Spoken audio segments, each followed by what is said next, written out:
Hello everyone. Welcome to Frightening Tales. I know many of you enjoy listening to these videos as you fall asleep. So, before you drift off, I'd love for you to leave a comment letting me know where in the world you're tuning in from. And, if you're enjoying the story, don't forget to like and subscribe. Alright, now let's get comfortable, relax, and dive into tonight's case. Story 1.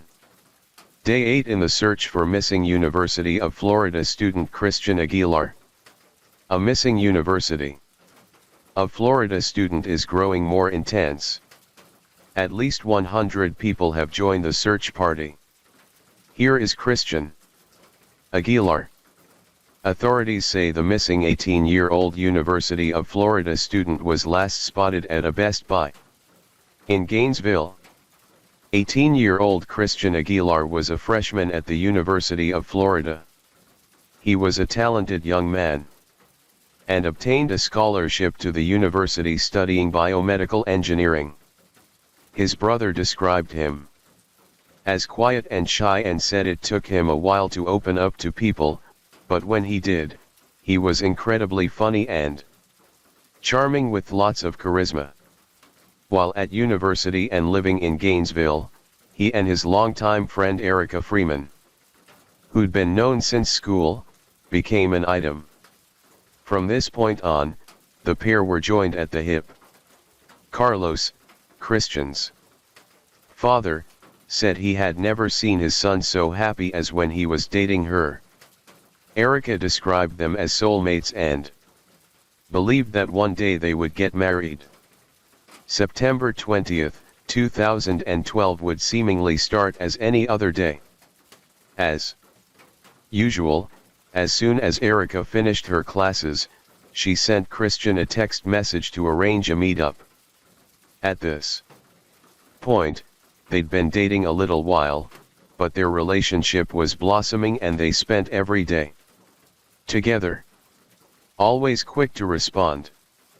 When Erica didn't hear back from Christian, she became a little concerned, telling herself he must have been busy with something. She headed back to her apartment alone. Several hours would pass, however, and despite many calls and texts, Erica still had no idea where he was. She now knew something was wrong, and walked to his dorm room to ask his roommate if he had seen him. Hours would pass with no word from Christian, and just after 4 a.m., Erica rang Christian's childhood friend, Pedro Bravo. The boys had gone shopping the day before, but Pedro said they had parted ways in the afternoon, and he hadn't heard from him since. Frantic with worry, she decided to phone Christian's father, Carlos, 300 m away in Miami, praying he might have heard from his son. But Carlos hadn't either. And knowing his son and how out of character this was, he and Christian's mother, Claudia, immediately set off to Gainesville, Florida. Just before 10 a.m. the next day, September 21st, Erica and Pedro met with Officer Timothy Peake of the University of Florida's Police Department to report Christian as missing. Christian, Erica, and Pedro had all known each other since attending Doral Academy together. Pedro and Erica had been friends since high school, but Pedro and Erica had dated prior to her relationship with Christian.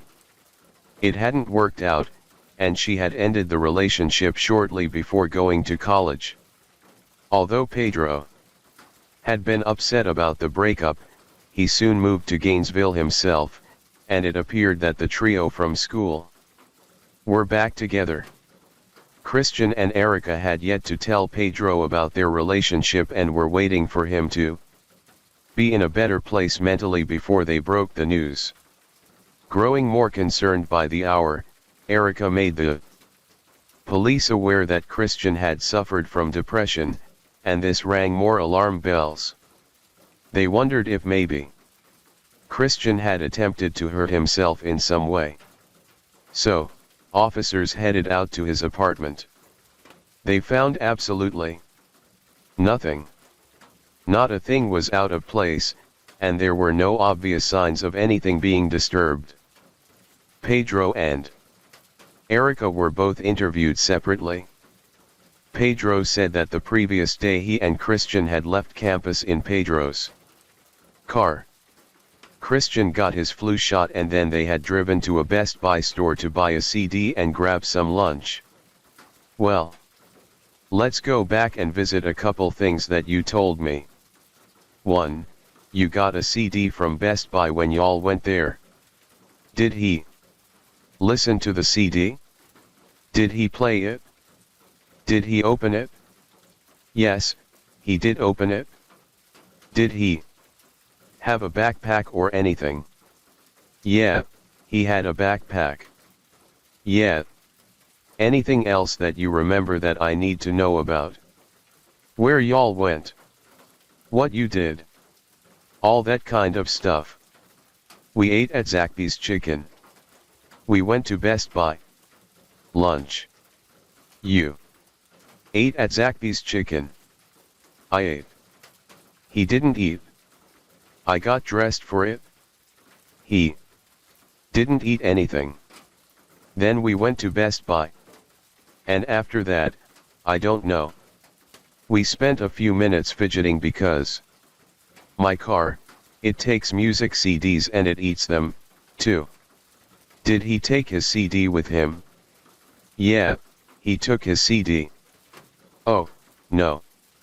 Out of the car? Yeah, it was all in his backpack. The boys got into a verbal argument in Pedro's car. So, Pedro dropped Christian off on a street and drove home by himself. Feeling guilty about the argument, he attempted to ring him, but to no avail, and he hadn't heard from him since he wasn't answering his phone. We didn't know where he was. Yeah. What happened? Did you get up at 4 in the morning or did you go back to sleep? I got up and tried to go back to sleep. But I couldn't because I felt kind of guilty because I dropped off my brother and I was afraid, like, what if something happened to him? What if he's lost right now? What if he's trying to get back to his dorm and went the wrong way because he doesn't have any good sense of direction? As well as Erica Carlos, Christian's father rang Pedro too to get the story. She called his parents to let them know what's going on so they know what's happening. And his father calls me and he tells me, like, what happened? Were you last with him? And what happened, all like that? And I'm like, I was last with him, but I got in an argument with him and he wanted to get out of the car and I'm so sorry. I said, I understand. He was just trying to help me because I've been going for a rough time and I don't know what I'm going to do to myself if I can't get him back. Pedro didn't know Gainesville very well, having only just enrolled in college there, and he couldn't remember the name of the street. So, he tried describing the location as best he could.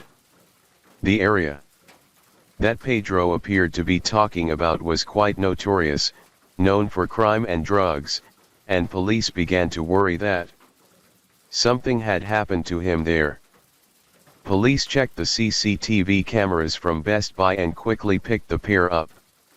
Just as Pedro had said on September 20th at around 3 p.m., Best Buy showed them both drinking coffee, browsing the aisles, and chatting to each other. But after this, there was nothing. Hundreds of cameras from all over the neighborhood that Pedro said he dropped him off and were still being checked.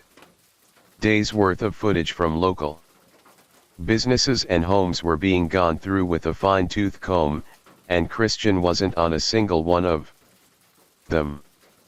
Christian's family, volunteers, and multiple police departments in Florida were now searching for the Missing freshman. One camera from a local car wash did pick up someone of interest, but it wasn't Christian as they had hoped. It was Pedro. Pedro had told police that he left Christian on the side of the road and driven straight home, but a camera from outside a car wash picked him up, power washing his car. At 2 a.m., police were drawing a blank and needed Pedro to explain. Pedro suddenly added more to his story. Despite Erica and Christian thinking they had kept their relationship a secret, Pedro told the police that he had recently found out that the pair were dating, and this had resulted in a fight that had become physical.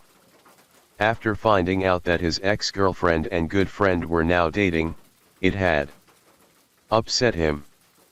Pedro said that he hit Christian in the face, causing his nose to bleed all over the car. He said that after they had fought for a while, he kicked him out of the car and left him on the side of the road almost unconscious and drove away. Following this version of events, on the 24th of September, Pedro was placed under arrest for depriving a crime victim of medical care. This also gave officers more time to look into Pedro's claims because his story just wasn't adding up. CCTV cameras were still drawing a blank about Christian's location after Pedro had left him.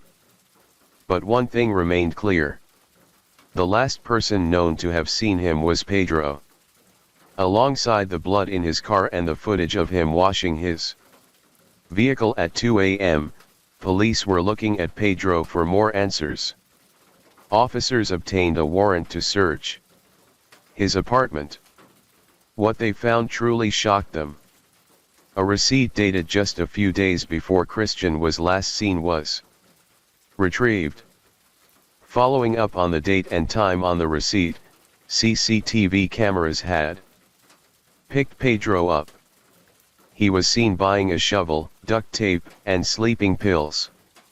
This marks day 8 in the search for missing University of Florida student Christian Aguilar. A missing University of Florida student is growing more intense. At least 100 people have joined the search party. Here is Christian Aguilar.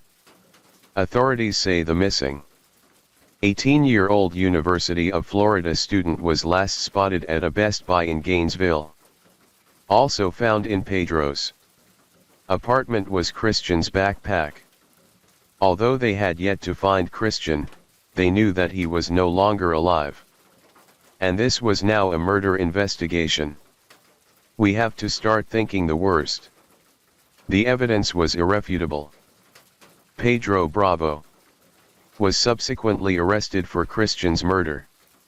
Well, what we found out, we've gotten the latest information now from the authorities in Gainesville, and we now know Pedro Bravo, who had been picked up as a person of interest in the case of missing freshman Christian Aguilar. Well, Bravo has now been charged with murder.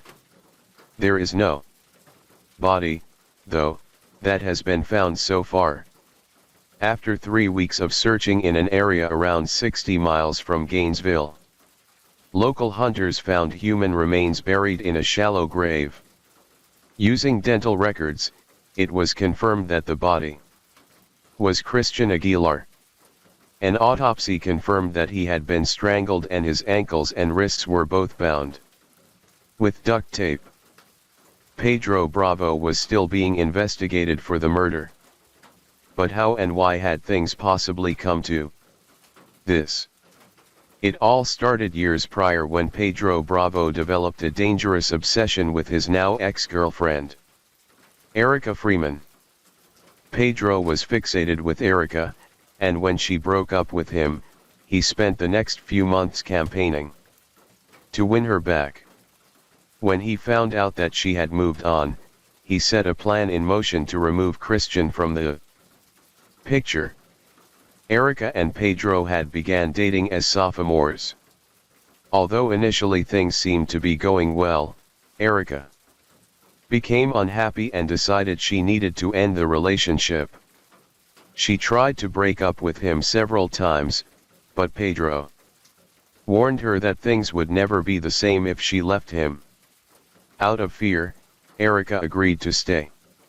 However, as Erica and Pedro made plans to go to different colleges, Erica felt that this was now the right time to end the relationship and go their separate ways. Erica enrolled at Santa Fe Community College in Gainesville. She and Christian bumped into each other and a romance quickly blossomed, but just a few months into their time in Gainesville, Pedro turned up there, too. He was originally set to attend Florida International University, hundreds of miles away, but quickly decided to transfer to Santa Fe Community College to try and win Erica back.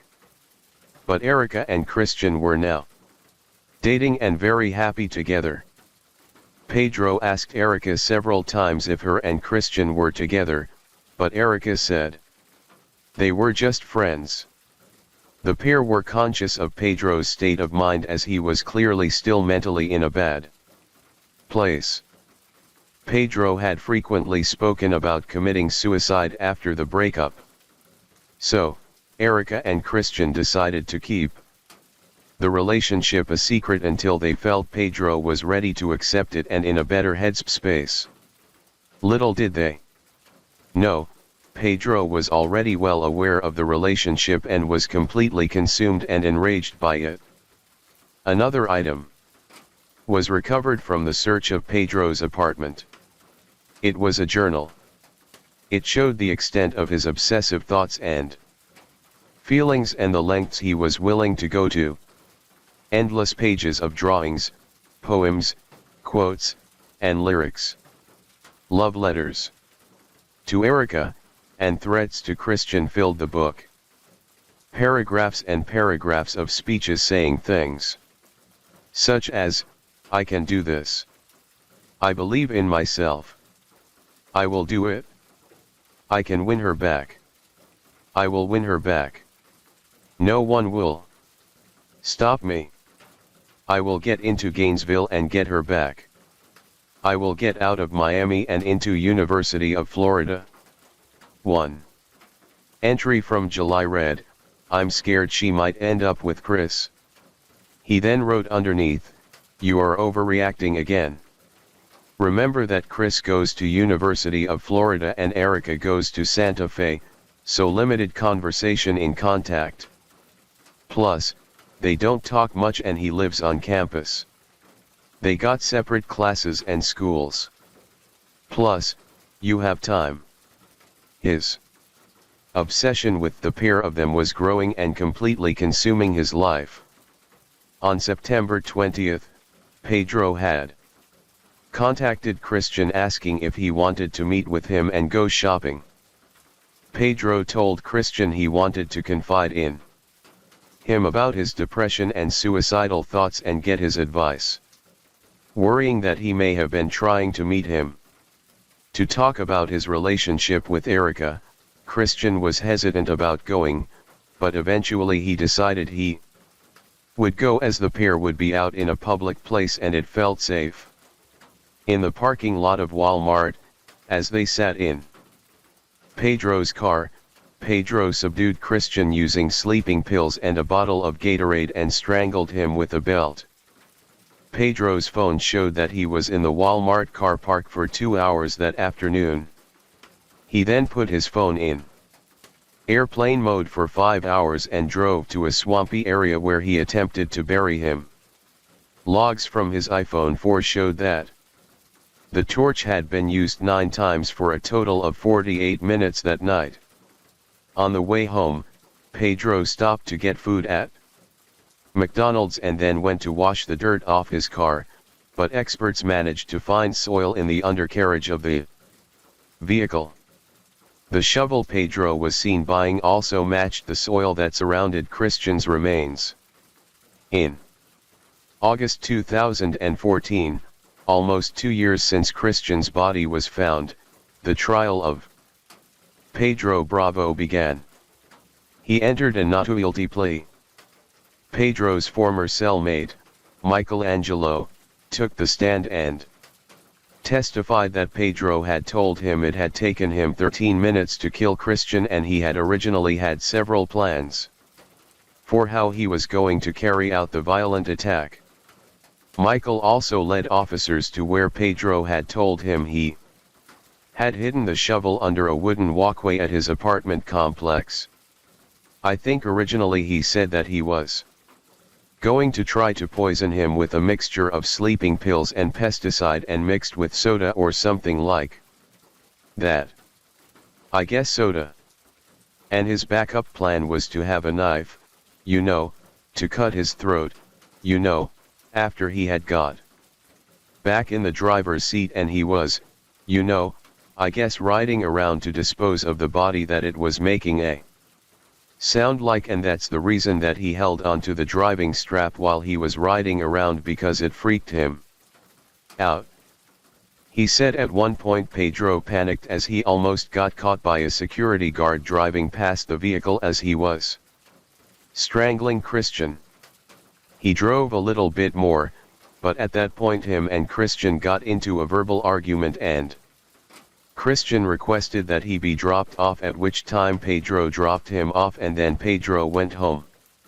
With regard to the comment that he made to you that there was an argument, was there any indication from at this point in his conversation with you that this argument had been in any way physical? No. He told me that he had kept the roll of duct tape in his car because he had a crack in the windshield of his car and he was putting the duct tape over the crack to keep it from getting bigger. You have this conversation at this point.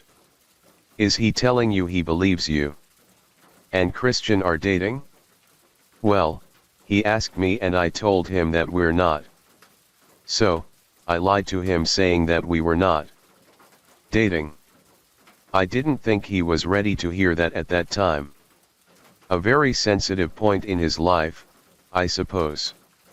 I didn't want to, throw him over the edge or anything and tell him, by the way, I'm dating a mutual friend of ours.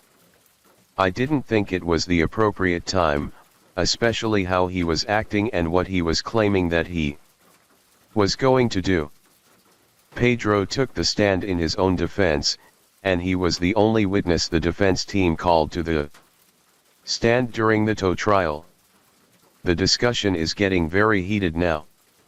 I'm arguing with him, and he's arguing with me. I turn around and I hit him in the nose with my left fist. While you're driving? While I'm driving? Yes. Did he sustain any injury when you hit him in the nose? His nose started bleeding. Yes. At this point, I pull over to the left and I pull into a small driveway with a building and some skinny trees. What happened next? I went to sleep.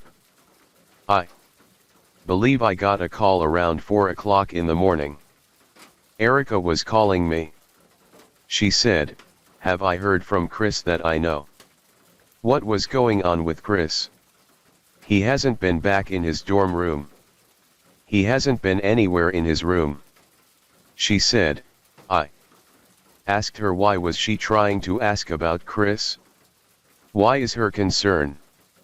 And she said, because his roommate said he didn't come back. I thought nothing of it. I thought he probably just decided not to go home or probably went somewhere else or probably got lost along the way. I'd tell her I don't know. A big moment in the courtroom was the showing of a screenshot of the iPhone feature, "Hey Siri." Although it was initially reported that Pedro had asked Siri questions relating to the awful act he would go on to commit, Gainesville police and experts disputed that the screenshot in question had been viewed using the phone, but it had been viewed via Facebook. Pedro had an iPhone 4 which did not have Siri compatibility. The footage was eventually pulled from the courtroom. The defense team argued that although Pedro had a physical altercation with Christian and was wrong to leave him at the side of the road, he most definitely didn't kill him. Pedro had said that the duct tape was being used to seal a crack in the window of his car and the shovel was bought with the intention of him killing himself and digging his own grave. Pedro claimed he tried to kill himself after his fight with Christian by drinking a concoction of painkillers and pesticide. He quickly threw up and said he took it as a sign from God that it wasn't his time to go. But the case against Pedro was too strong. DNA and forensic evidence, CCTV footage, his journal, and a pattern of very disturbing and obsessive behavior meant that the jury took just 3 hours to deliberate. The jury finds as follows as the defendant Pedro Andres Bravo in this case. As to count 1, the defendant is guilty of felony murder. First degree. Pedro Bravo was convicted of first-degree murder. Poisoning, false. Imprisonment, tampering with evidence, giving false information to authorities, and improper transportation of human remains. The judge sentenced Pedro Bravo to life in prison without the possibility of parole. Although he didn't take his own life, Pedro did write a suicide note in prison that was found by a prison guard.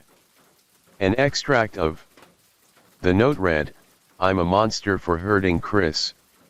Despite this and the confession he gave to his former cellmate, Pedro still denied killing Christian upon his sentencing. He said, "God knows the truth about what happened. I did not kill Christian Aguilar. I know that I will face my sentence. I will do my time, but I know in my heart that I did not do anything to hurt my friend." Throughout the trial, Pedro continuously attempted to contact the Aguilar family and Erica. And upon his sentencing, Carlos Aguilar begged the judge to help prevent him from ever contacting his family or Erica again.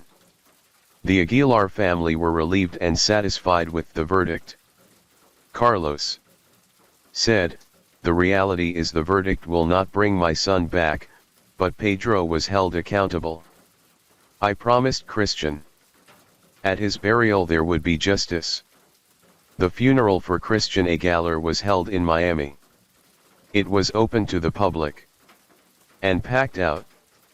A kind and loving young man with a life full of such promise was cut so dreadfully short. Erica Freeman said of Christian, "He was such a good person, so kind, and so compassionate. I always feel like when I describe him, I'm never describing him enough. You had to meet him." Story 2. He's described as a white man in his 20s or 30s between about 5 feet 9 inches and 6 foot. He's a proportionate build with short dark hair.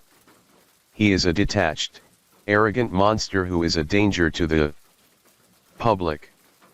He's probably one of the most frightening individuals that I've had the opportunity to deal with in my police career. Sally Ann Bowman was born to parents Linda and Paul on September 11, 1987 and enjoyed a close and tight-knit relationship with her family. She was happy-go-lucky, incredibly friendly, and had a huge heart. She was also very mature for her age and wanted to work hard to support herself. So, she made the big step to move out of the family home and live by herself in a rented room. Although she had moved out in her late teens, she still made sure to see her family as often as she could, and she would never go too long without meeting up with them. Bright and bubbly, performing was a huge passion for Sally, and she was accepted into the Brit School for Performing Arts. The prestigious school boasts among its alumni actor Tom Holland and singers Adele and Amy Winehouse. For Sally Ann, getting into the selective and distinguished school was an incredible achievement and one more step towards her dreams. She also had a successful modeling career and took every opportunity that came her way. On the 24th of September 2005, 18-year-old Sally Ann was staying at her mother's house. She spent the day relaxing, and then her sister Nicole rang and asked if she wanted to go out in the evening to celebrate the birthday of Nicole's best friend. At around 6 p.m., Sally Ann got ready and headed off. As she left, her mother told her she loved her, and Sally Ann said she loved her back and walked off down the driveway. She met up with her sister and friends and headed to one of their favorite spots in the center of town. She was caught on CCTV in the bar, laughing, dancing, and enjoying her girls' night out. As the night started to wind down, she left with sister Nicole and walked out into Cudden Town Center. Not long after, she began talking to her ex-boyfriend Louis Broston on the phone. They had ended their relationship only a few weeks before, and Sally Ann desperately wanted to see him. She got a taxi from her sister's back into Cudden, where Louis met her in his car. He picked her up at around 2:20 a.m. and drove her to her house in Benham Crescent, where she was renting a room. With the breakup being only a matter of weeks ago, emotions were still very raw and soon into their journey. The pair started arguing in the car. The argument went on until around 4:15 a.m. and Sally Ann then got out of the car and Louis drove off. A witness said they were woken by the sound of a garbled noise ending with a scream. The witness then got out of bed and looked out of their window, but couldn't see anything. The air was still, and there was no other noise coming from the street. They returned to the window about 5 minutes later and kept their lights off. They saw a man walking down the street, but with no other noise and no one else around. They left the window and went back to bed. At around 6:30 a.m. that morning, a neighbor went outside and saw what they assumed were the legs of a mannequin protruding from behind a builder's skip. After going over to investigate, they were met with a truly horrific sight. It was the body of Sally Ann Bowman.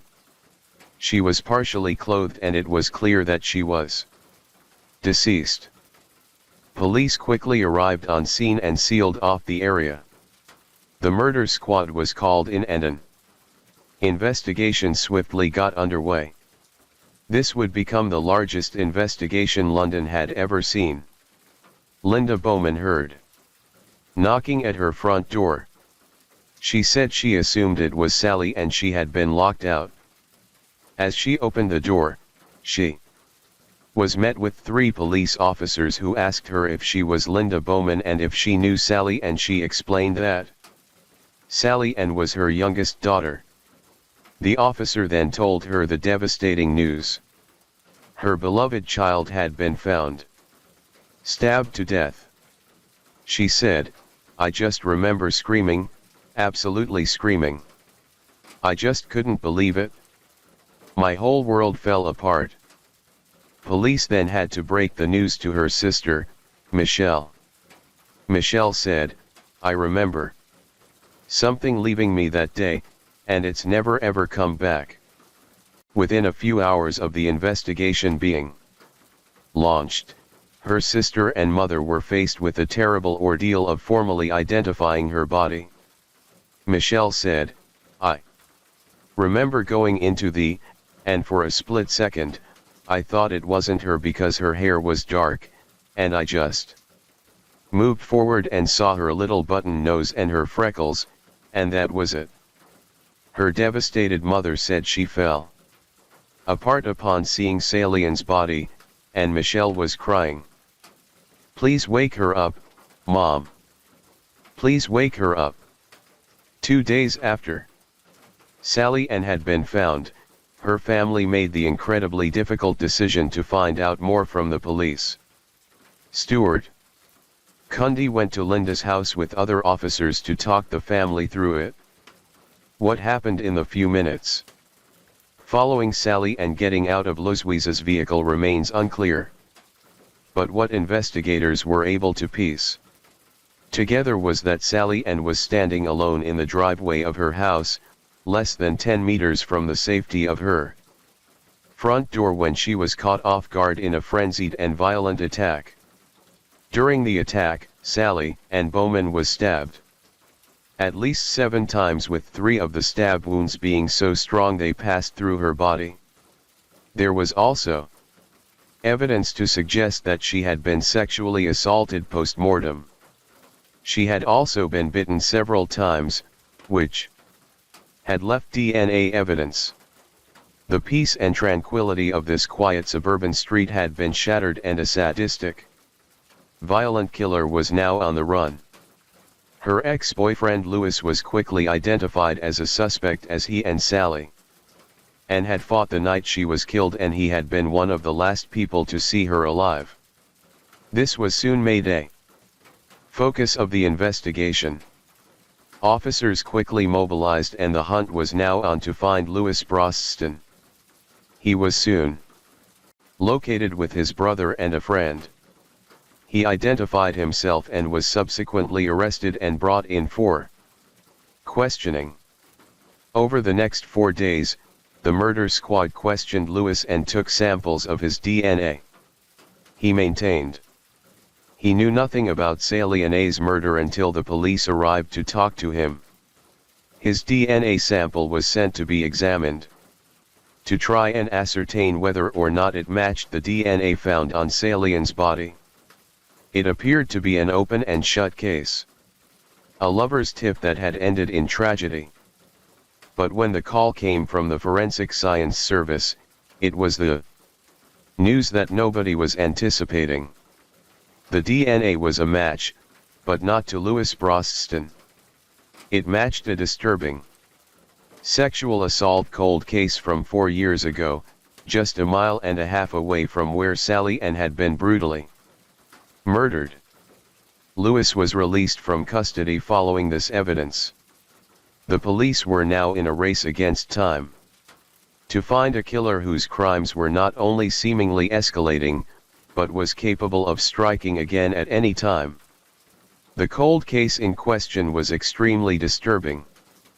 Back in 2001, a woman was making a call in a telephone box by the car park of a Tesco store when a man approached her. He proceeded to expose himself and perform a sex act upon himself before leaving his DNA on the floor of the phone box. He then casually walked away across the car park, leaving his terrified victim extremely shaken. Although police had a DNA profile of the attacker, the case soon went cold.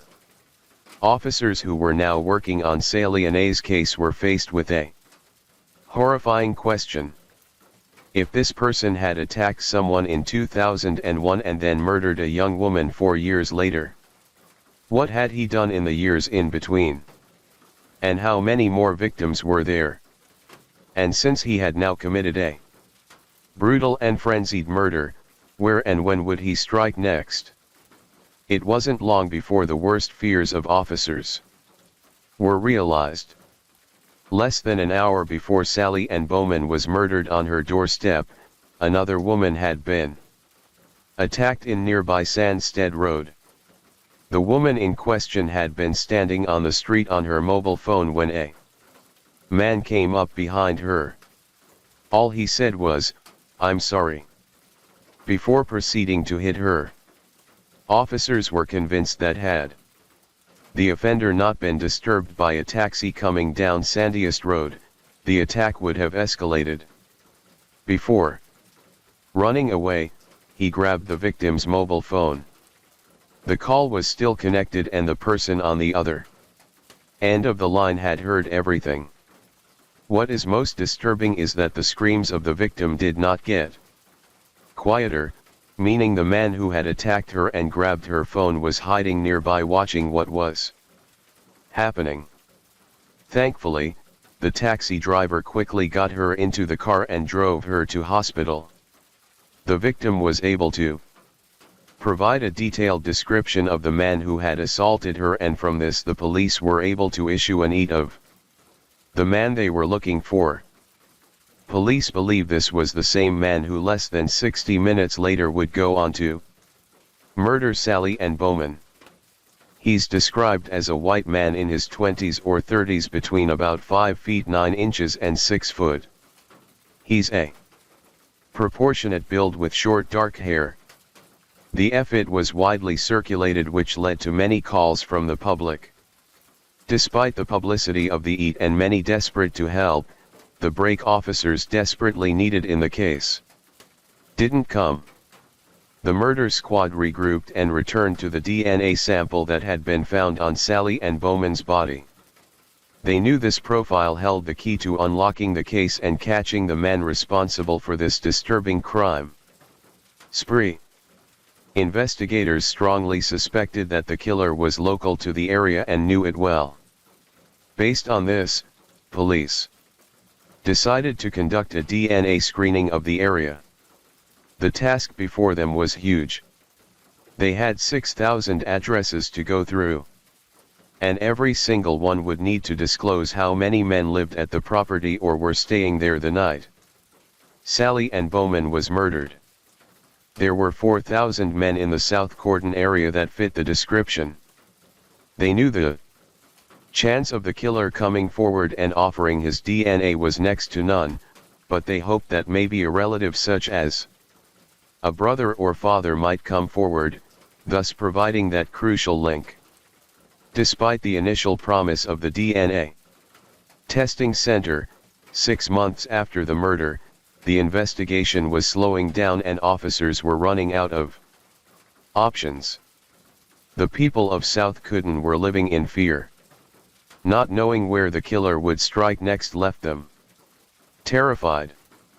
As the investigation was starting to stall, in March 2006, officers decided to change strategy and go back to the EID of the man who had attacked a woman less than an hour before Sally and was killed. The police were sure that this was the same man who had savagely murdered Sally and Bowman. They decided to release another EID of the man who had attacked the woman in the phone box 4 years earlier. The man with the same DNA as Sally's killer. The victim from the phone box didn't complete an EID in the initial investigation from 2001, and officers were hopeful she would be able to add more to their investigation. Along with the release of the new EID after consulting with Salian's family, officers decided it was important for the public to understand the horrific nature of the murder and the level of violence that had been used. And so they held a press conference. People needed to know just how dangerous this man was. New leads would come in following this press conference. They too would go nowhere. However, it wasn't long before the police finally got the break they were looking for. 20 miles away in Coley, a man was in a pub watching the World Cup final between England and Trinidad and Tobago. He had had a significant amount of alcohol and began arguing with another man there. The argument spilled out onto the street and CCTV caught the scuffle on camera. After the man shoved the other to the floor, a nearby police officer intervened, broke up the fight, and the man was arrested. He was soon identified as 35-year-old Mark Dixie and was taken in for questioning. His demeanor during the interview was strange. He was described as very tearful and incredibly emotional despite the relatively minor nature of the offense. As is custom, his fingerprints and DNA were taken and he was released on police bail. 12 days later, the news that everyone on the murder squad had been hoping for finally arrived. they had had a hit with the DNA from Salian's body. It was a confirmed match for Mark Dixie. The police now had to find Dixie before another woman was attacked. Worryingly, he wasn't in the country. He had fled to the capital city of the Netherlands, Amsterdam, to avoid the manhunt. After 3 months there, he had an argument with his landlord and so returned to the United Kingdom. He went back to his job as a pub chef.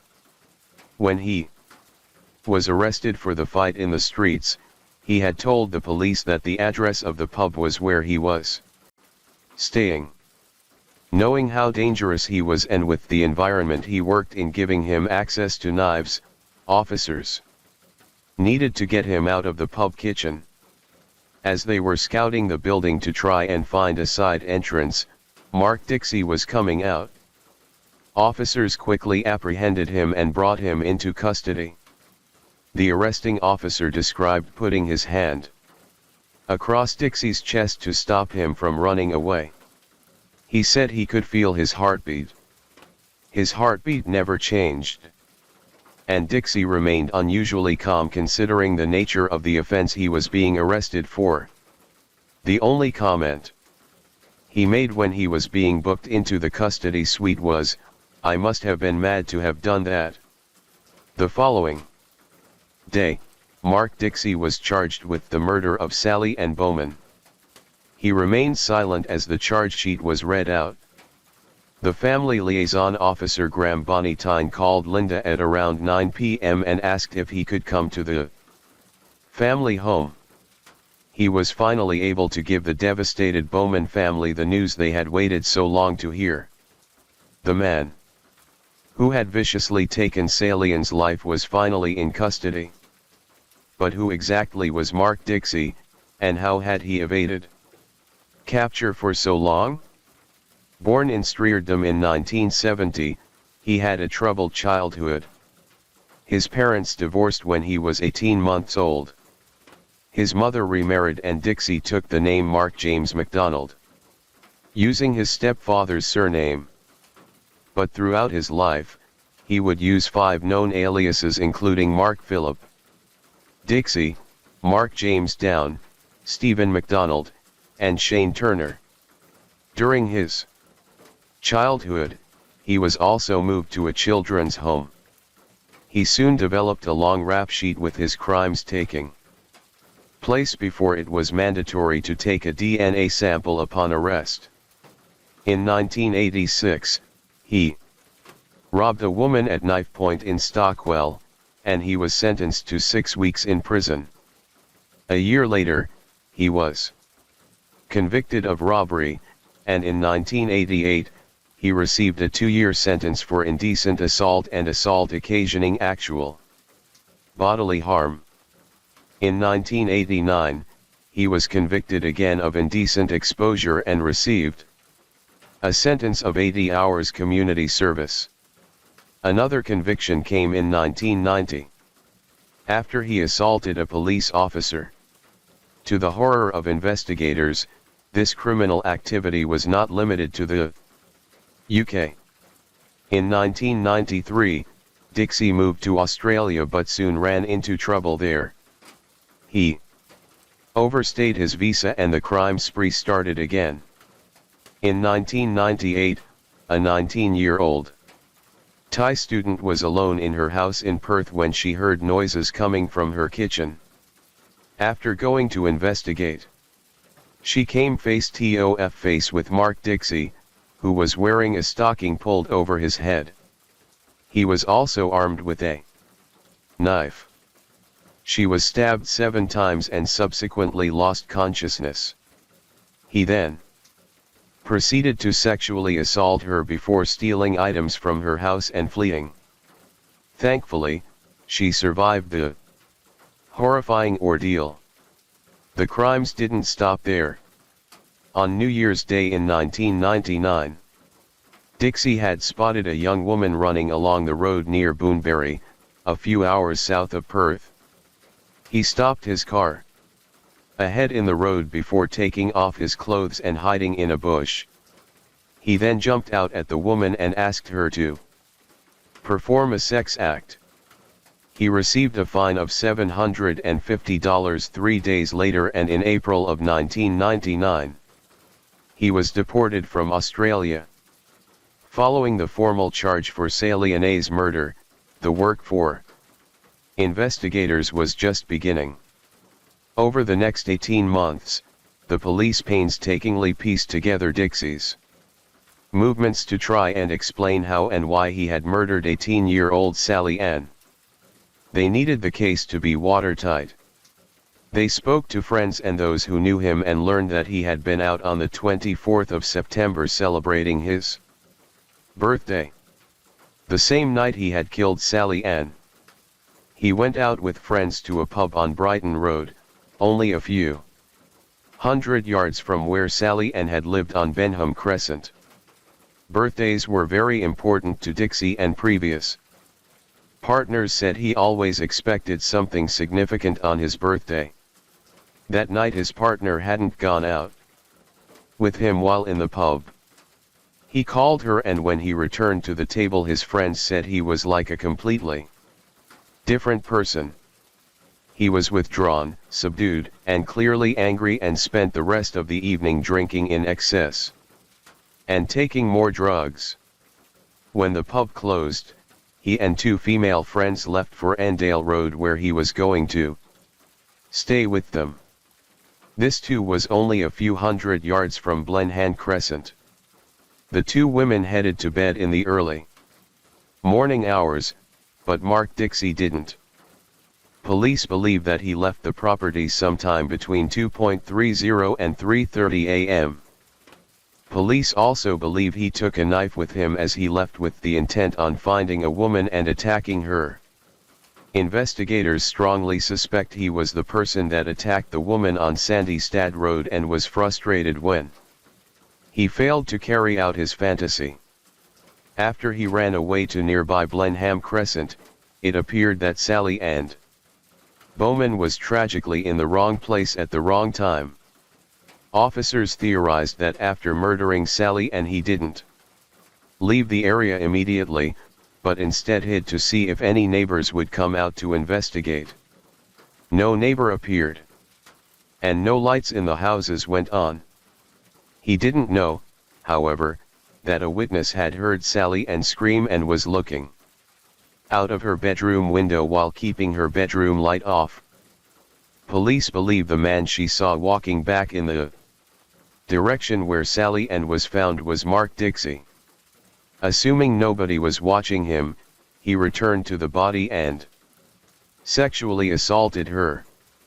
He then went back to the property he was staying at with his two female friends and fell asleep on the sofa. The next morning, he acted as if nothing had happened. During their inquiries, officers reached out to Australian police saying he was in custody and to check if his DNA matched any of the crimes they had on record. It came back with a match to the attack on the Thai student in Perth in the 1990s. On the 5th of February 2008, Mark Dixie arrived at the Old Bailey Courthouse in London, and his detached and cold demeanor left the courtroom in shock.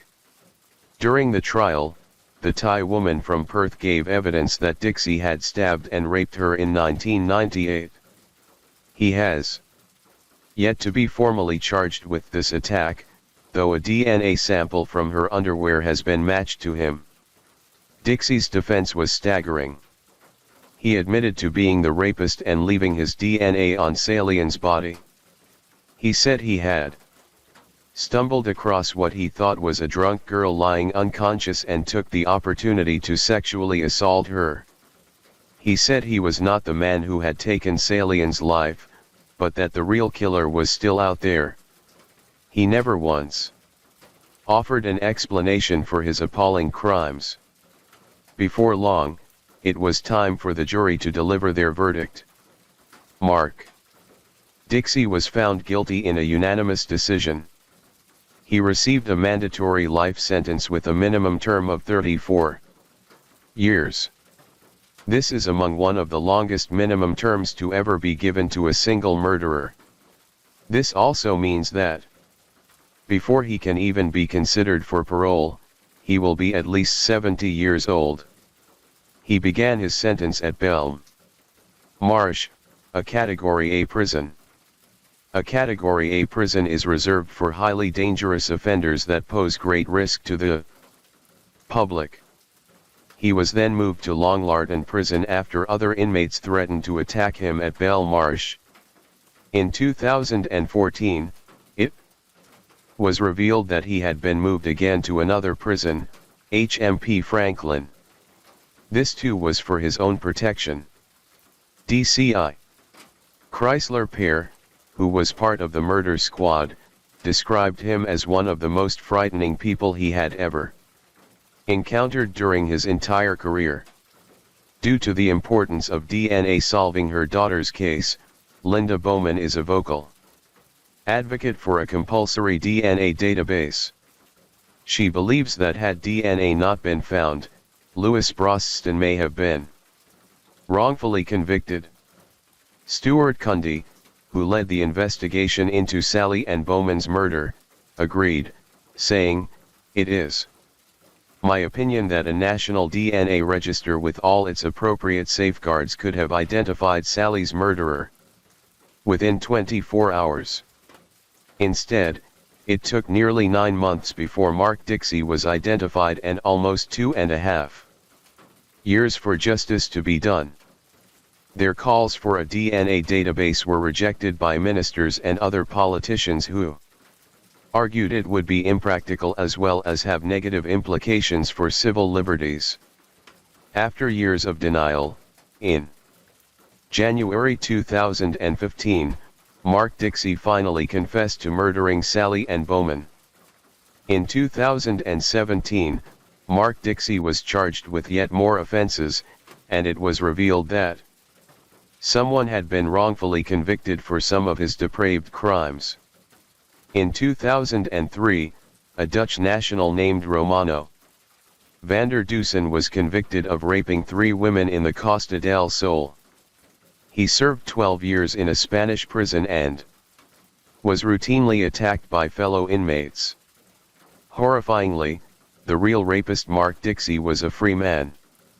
In June 2015, a Dutch newspaper reported that Dixie had confessed to one of the sexual assaults, but not the other 2. Romano van der Dusen was eventually acquitted in 2016 and was present at Southern Crown Court on November 24, 2017 as Mark Dixie was given 2 more life sentences for attacks on 2 other women in Cutton. His crimes went back to when he was just 16 years old. He admitted to raping a woman in the deserted Wandle Road car park in 1987, leaving her bound and gagged as he set her car on fire. According to the judge, he was delighting in her evident fear. He ran away with her credit card details, and later that night, he called her home phone to taunt and terrify her. He called again the following evening.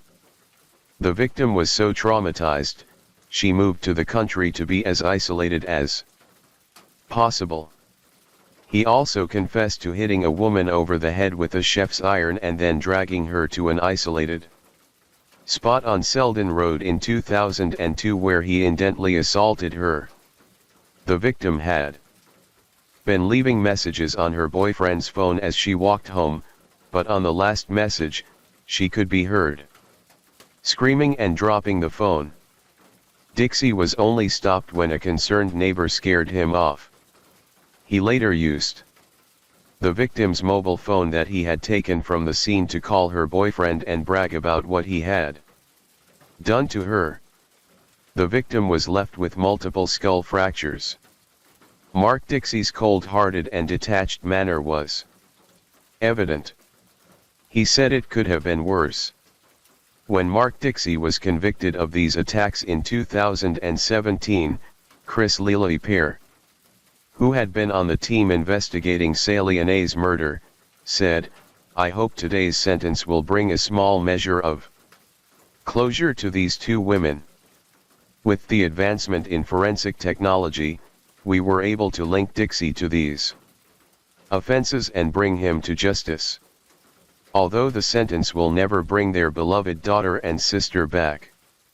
The Bowman family were full of admiration for the police, especially their family liaison, Officer Graham Bonitine, who gave them invaluable support during the investigation. The damage caused by Mark Dixie is immeasurable. Lives have been shattered. Women have lived in fear. An innocent man was wrongfully convicted, and a family are left without their beloved daughter and sister. Michelle, the sister of Sally and Bowman, said, "You get that split second in the morning when you wake up and your life is perfect. Everything's how you want it to be, and then bang, it's there and it hits you. Worrying to close your eyes, not knowing what you're going to see, not knowing if you're going to see that Sally you remember or that Sally you see from the pictures. And that fear goes through me every night when I go to sleep. The nightmares don't ever stop. There's not anything in this world that will ever make it better because she will never come back." Story 3. I really would like my old life back where I could walk the streets like a normal person. They're saying that I took a gun, put it up, and killed another human being. No, I'm not the one that shot him. I wouldn't hurt him. Then, who did Dee? Tell us. Abraham Lee Shakespeare was born in 1966 in Florida. He had a difficult start to his life, dropping out of school after the 7th grade and unable to read or write. He spent time in juvenile prisons for various burglaries, but soon started working odd laboring jobs to support himself. His mother, Elizabeth, whom he was very close to, said he was a hard worker and always made sure he was employed in some way. Abraham had his first child with his on-again, off-again partner, Antoinette, and his baby boy was named Moses. Abraham adored Moses, and although he and Antoinette would eventually part ways, Abraham made sure he saw Moses as much as he possibly could. In November 2006, Abraham was working as a truck driver's assistant for a food delivery company. On November 15, during an overnight delivery trip, he and his colleague Michael Ford were making their way to Miami.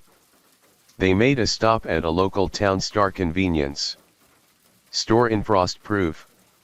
Michael wanted cigarettes and drinks and asked Abraham if he wanted anything. Abraham asked Michael to buy him 2 lottery tickets. He only had $5 on him and bought 2 for $2 each. Little did he know, he had just purchased the Florida Lotto winning ticket worth $30 million and his life had just changed forever. He had gone from scraping by on odd jobs to being a multimillionaire, never having to work a day in his life again. But less than 3 years later, the money would be gone and Abraham Shakespeare would be a missing man. When it comes to accepting lottery winnings, you can either choose to get the money paid to you in annual installments, or you can take a one-time lump sum payment.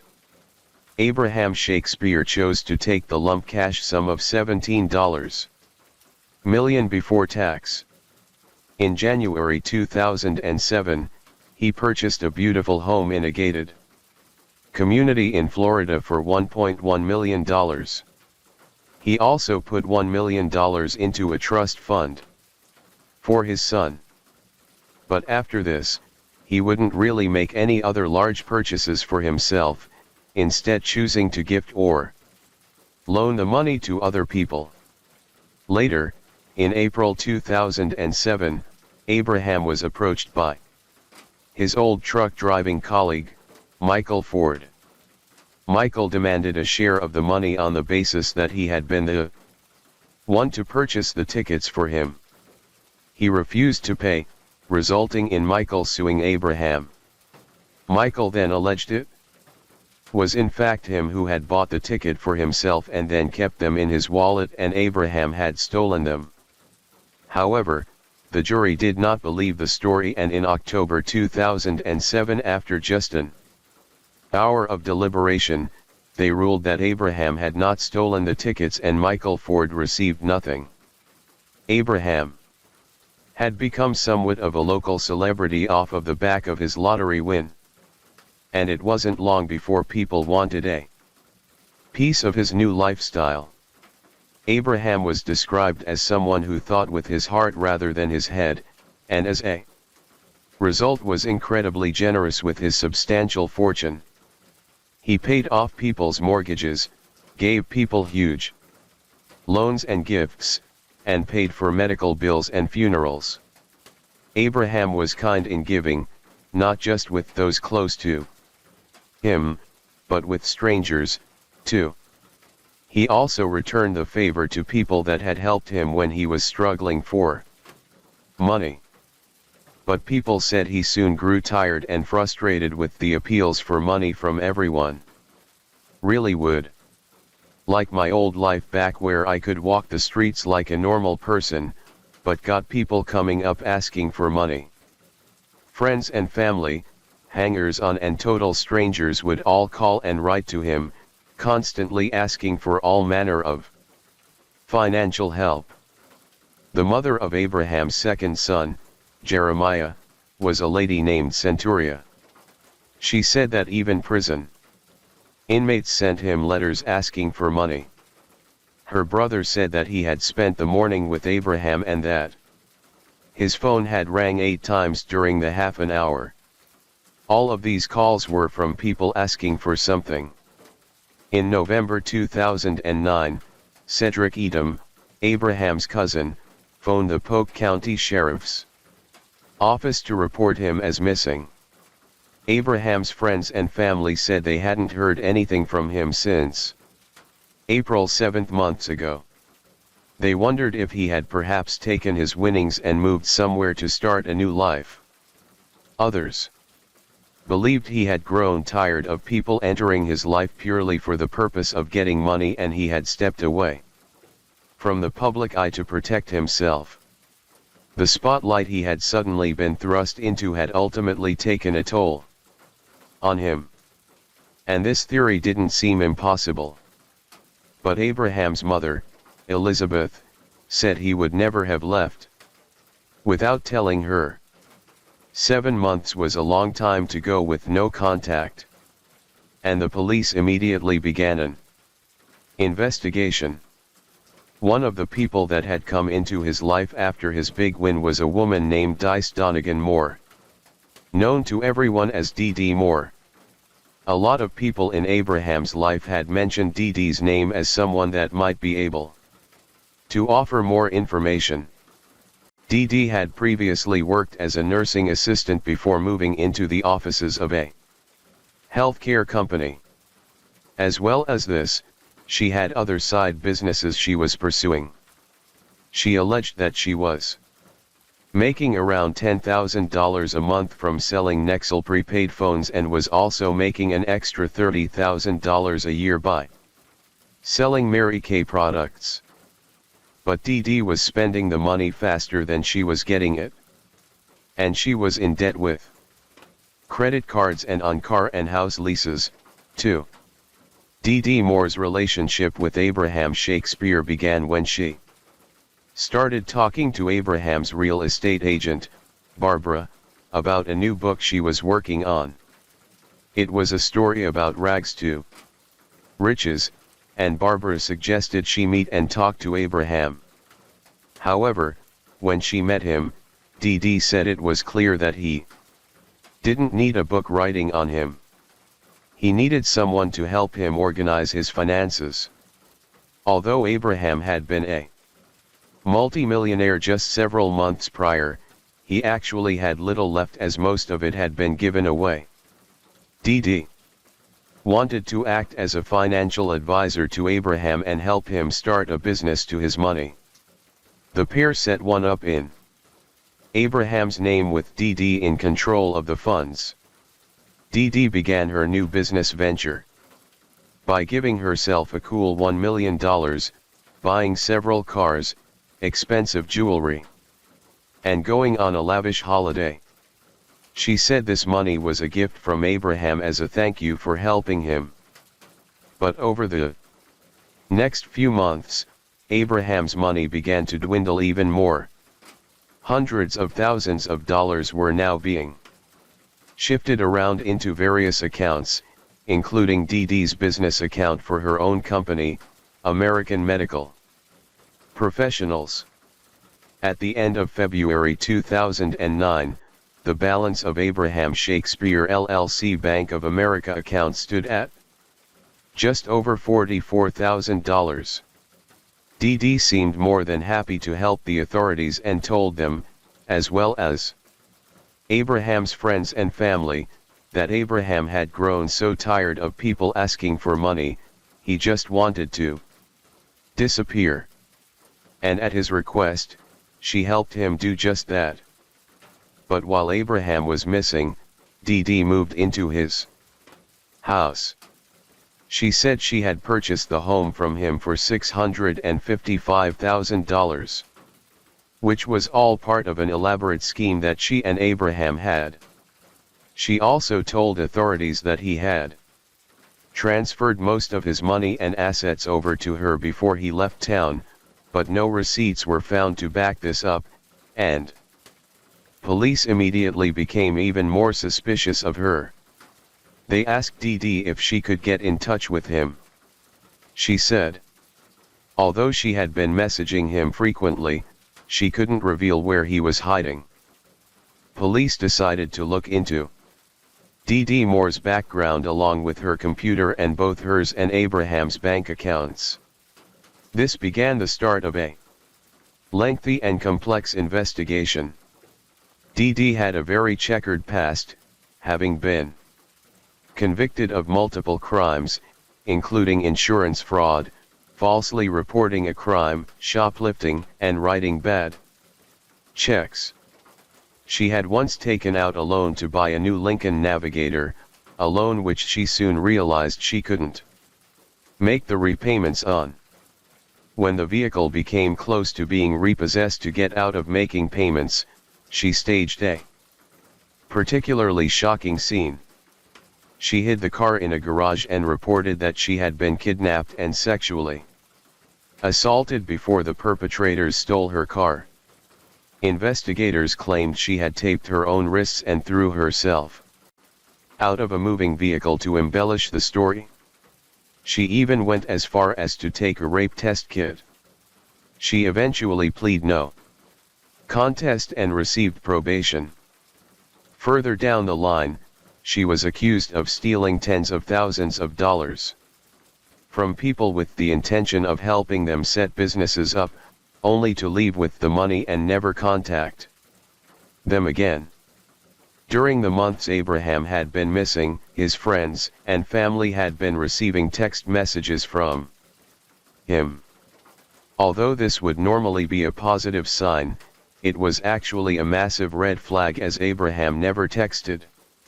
He was illiterate and texting was just not something he was able to do. Instead, he spent all of his time calling people.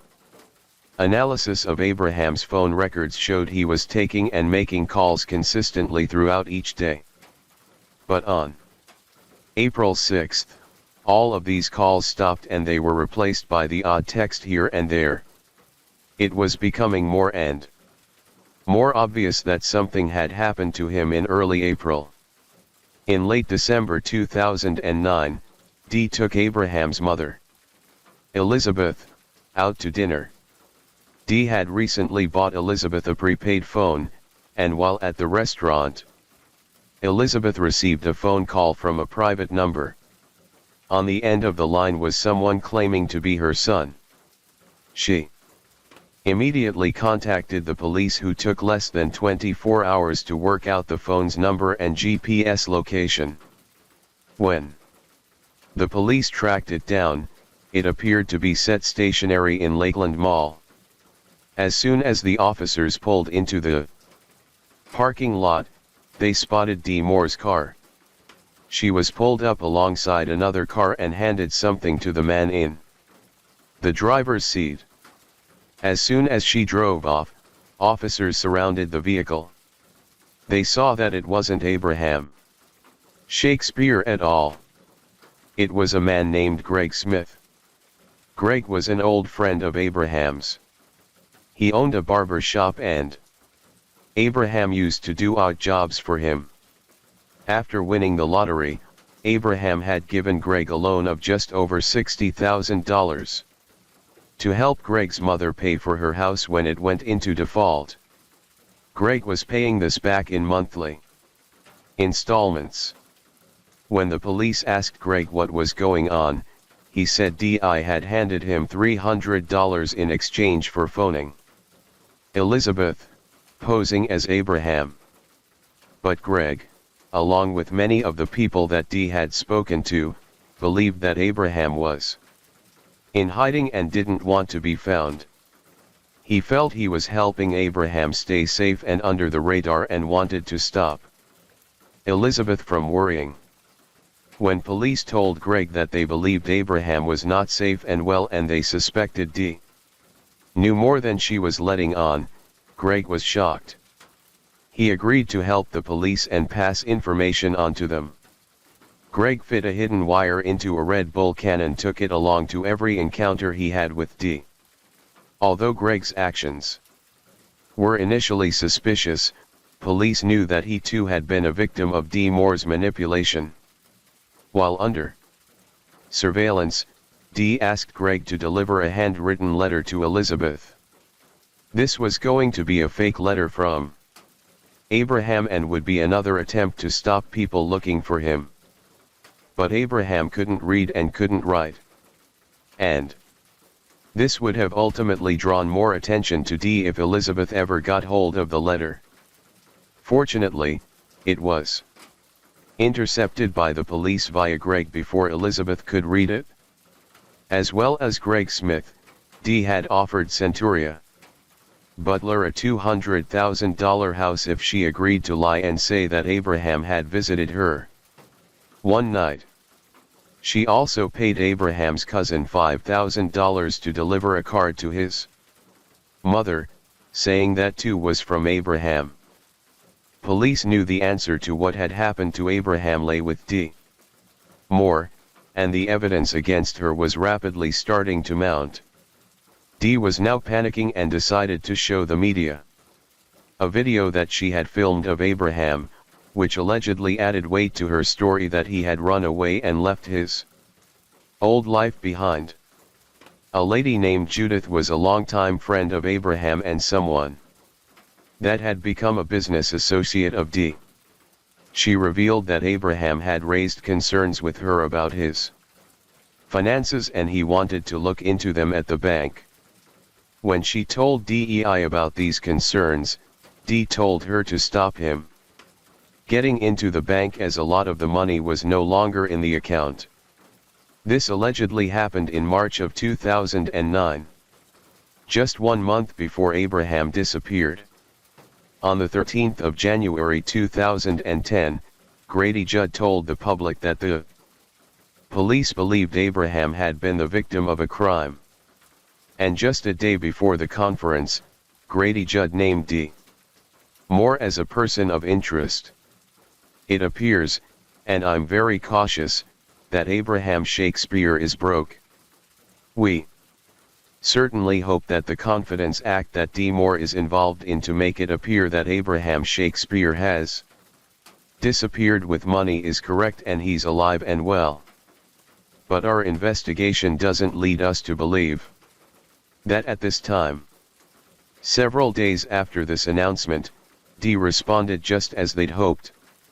She contacted Greg Smith again and asked him if he knew anyone that would be willing to take the rap and say they killed Abraham Shakespeare. When Greg told the police about this conversation, they instructed him to call her straight back with a fake story about a relative who was about to undertake a 20-year sentence for drug charges and that he might be someone to talk to. Dee hastily agreed to talk to him and the meeting was set for January 21, 2010. But of course, there was no relative and the man Dee was actually meeting was an undercover police officer called Mike.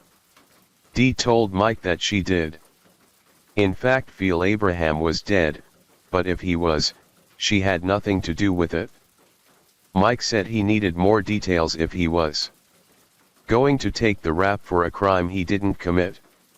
He wanted to know where Abraham was, what the murder weapon had been, and where this had all happened. Dee said she would see what she could find out and offered him $50,000 to falsely admit to the crime. Dee met with Greg Smith again. She handed him a .38 caliber pistol. It was registered in her name and was the gun that was allegedly used in the murder. She then drove Greg out to a house in Plant City. It was a house that she had purchased with Abraham's money and Dee's boyfriend, Chuckers Nicky, was living in it. She walked over to a concrete slab outside and indicated this was where Abraham's body had been buried. She had bought a cattle trough with her and said they needed to pour kerosene into it to burn Abraham's remains. She joked that Greg should bring marshmallows along for when he did this. Greg went straight to the police and less than a day later, a team of officers were at the property digging it up. Our deputies gathered information recently that led us to believe that Abraham Shakespeare may very well be buried on this property. After 48 hours of excavation, police finally found the remains of Abraham Shakespeare. He had been buried almost 9 foot deep under a 30-foot by 30-foot concrete slab. It was determined that he had been shot twice in the chest. He was missing his shoes and any bits of metal from his jacket and jeans had been cut out or removed. Following this discovery, Dee phoned investigators herself and said she wanted to come in and talk to them. Still denying any wrongdoing, Dee said she was finally ready to tell them exactly what had happened. She claimed that the killer's name was Ronald and he told her where Abraham was buried. No. I'm not the one that shot him. I wouldn't hurt him. Then who did? Did he? Tell us. You were able to contact Ronald. And Ronald told you right where that body was at? Really? But you can't get a hold of Ronald. But you got a hold of Ronald then. Come on, it's over. I told him I had to meet him back later to make sure. Dee, there's no wrong.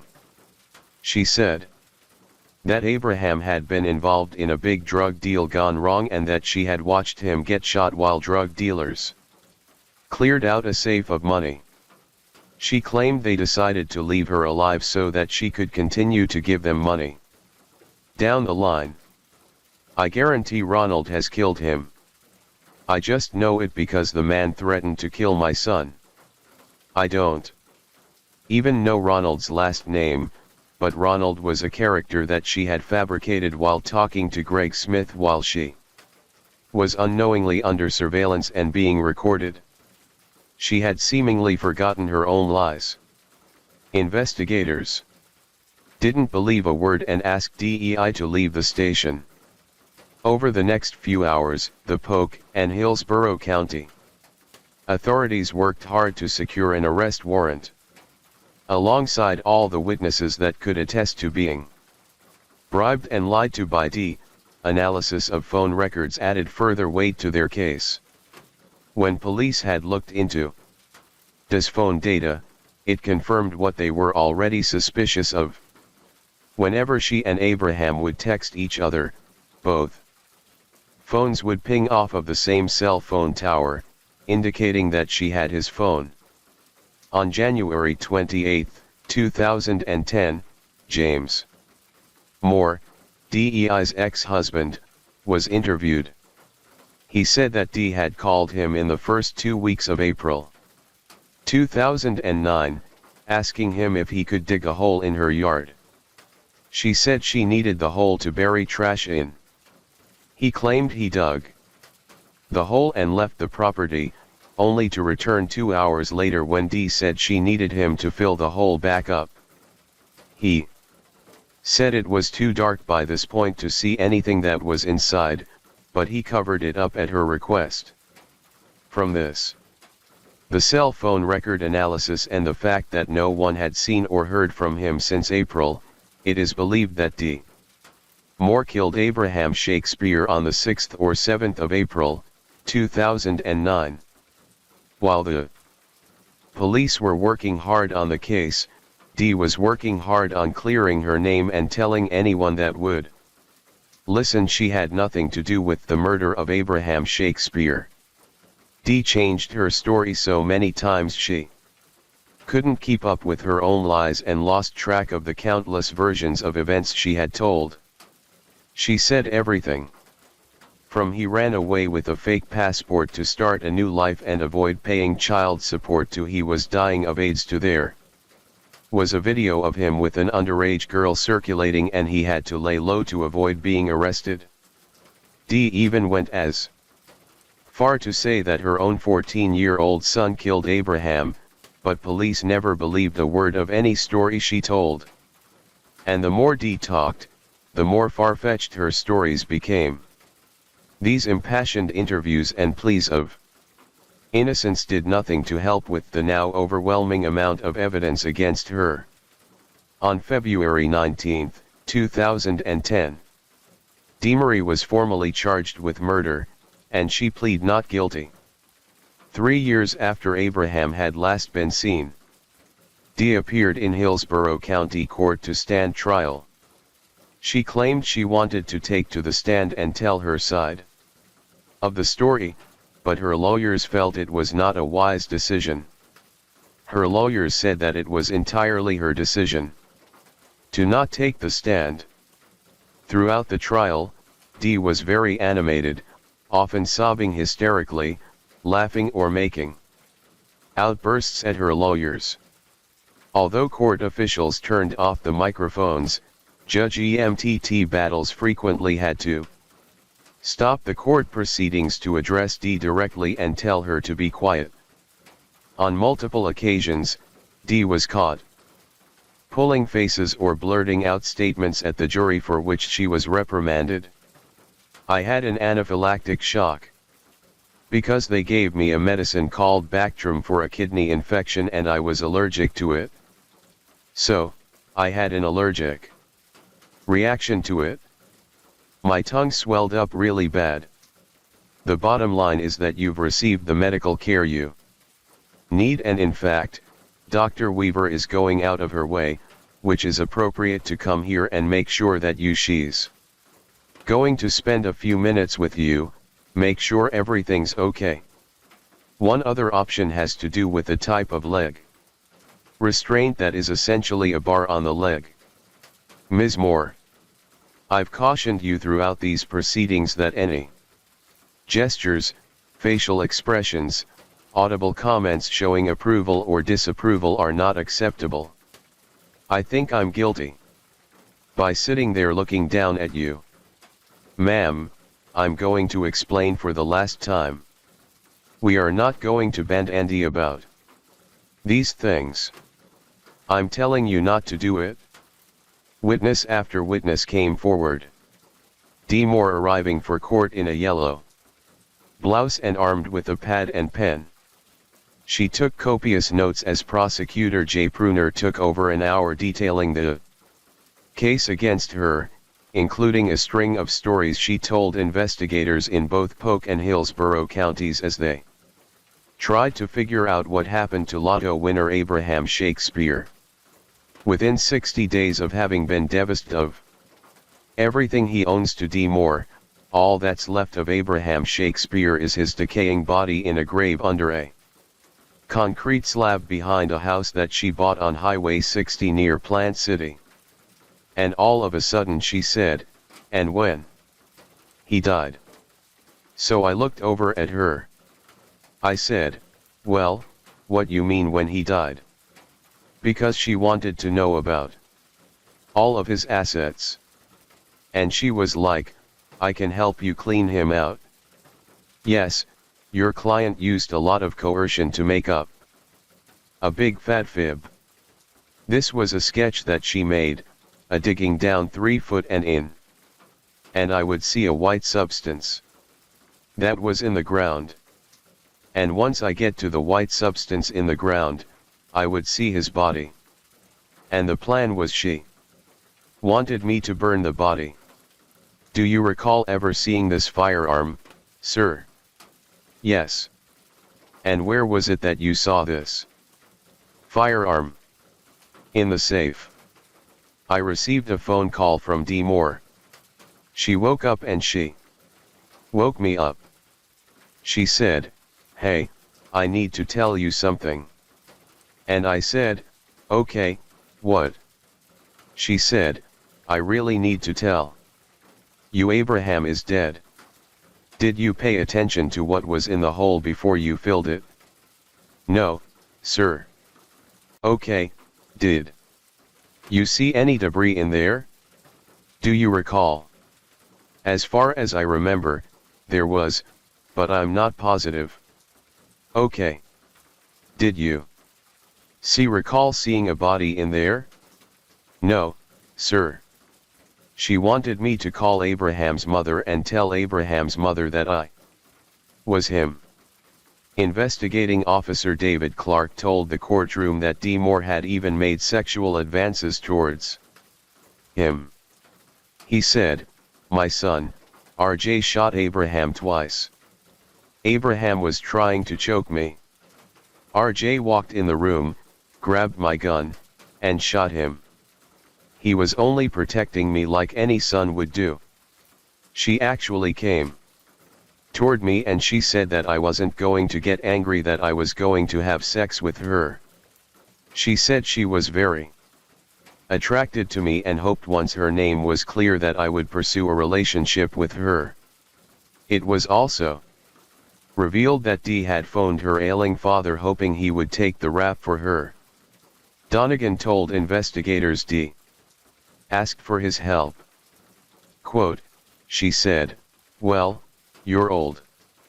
You're getting old and all this stuff.'" The investigator asked, "Okay, so basically she was just asking if you would take her place in all this?" Donegan replied, "Basically." The prosecution showed a Walmart surveillance video that said further linked Dee to the crime. The footage showed Dee making a $14 cash purchase of gloves, duct tape, plastic sheeting, and other items found close to where Abraham's body was buried. On December 10, 2012, after just 3 hours of deliberation, the jury had reached their verdict. State of Florida versus Doris Donegan Moore. The defendant is guilty of first-degree murder. Dee Moore simply shook her head no while her victim's family nodded yes. She had everything she wanted and she still didn't have enough and she took his life. She was sentenced to life in prison without the possibility of parole. She also received an additional minimum sentence of 25 years for possessing a firearm. Judge EMTT Battle said cold, calculated, cruel. They all apply. He said, she was probably the most manipulative person that this courtroom has seen. Abraham Shakespeare was your prey and your victim. Money was the root of all evil you brought to Abraham. Dee was absolutely furious with her attorneys and said that if they had allowed her to take the stand to explain her side of the story, she would have been a free woman. Again, her defense team argued The decision to refrain from speaking at the trial was all her own. Dee currently resides at Lel Correctional Institution and continues to file for appeals, change her stories, and maintain her innocence. In 2019, she changed her story once more in a handwritten letter to the judge begging for a new trial. She apologized to Abraham's mother and the prosecution for not being honest. But she took no responsibility herself, instead blaming someone else. She said, "It wasn't drug dealers that killed Abraham, but in fact, Greg Smith was the real killer." She claimed Abraham was having an affair with Greg's wife, and this was the motive for the murder. For months, Dee had staged events and tried to convince everyone that Abraham was alive and hiding. But ultimately, she reached a point where she couldn't keep track of her own stories. Detective Greg Thomas of the Hillsborough County Sheriff's Office said that in the almost 2 decades he's been in law enforcement, he has never met another person like Dee Moore. Since being in prison, she has spoken out in many interviews, all the while protesting her innocence and giving different stories. "I think people are complete idiots that think I had anything to do with it." She claims that there are witnesses who support her version that a mysterious drug dealer killed Shakespeare. "This is stuff that's not in my discovery. These are witness statements. You understand? These witnesses don't exist. And that certainly looks like your handwriting." "What do you mean?" "That looks like your handwriting. What you said were witnesses' notes. Looks like your handwriting." As she exited stage left, she threw out a name. Abraham Shakespeare's estate won several lawsuits filed against Dee Moore on behalf of Abraham's 2 sons, Moses and Jeremiah. The home Dee claimed she bought from him was returned to his estate. And Abraham's estate also sued the Bank of America for negligently enabling DEI to steal money from Abraham. Abraham's mother, Elizabeth, said despite everything she has founded in her heart to forgive DEI for what she did.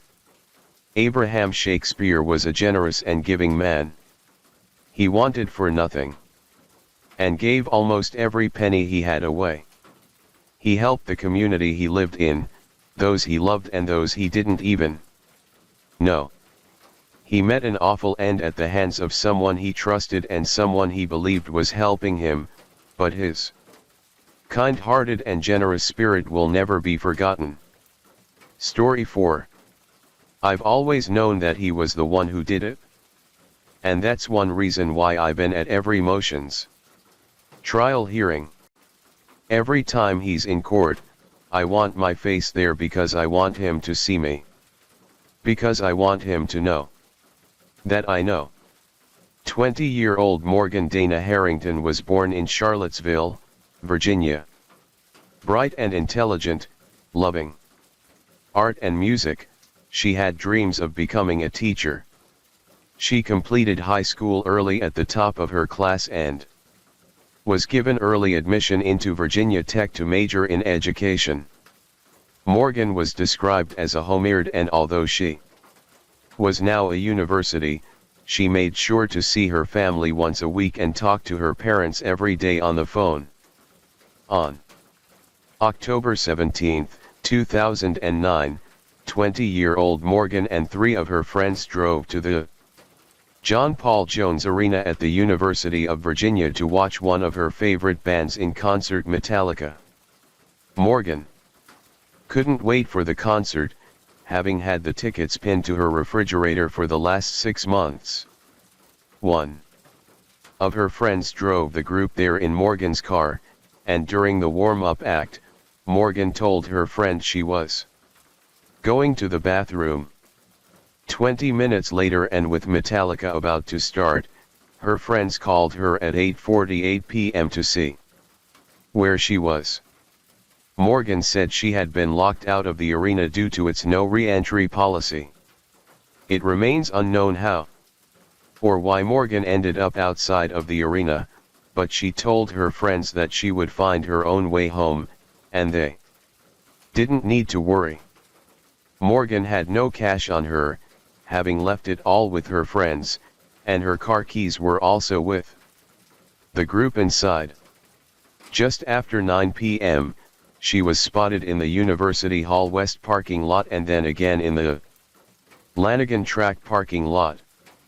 Several of the witnesses saw her at around 9:30 p.m. walking on Copley Street Bridge, with her thumb sticking out, seemingly trying to seek a lift. People that saw her noted she seemed disorientated and freezing cold with an abrasion on her chin. After this, there were no other reported sightings of her. The following day, Morgan was supposed to be having her weekly visit with her parents, Dan and Jill.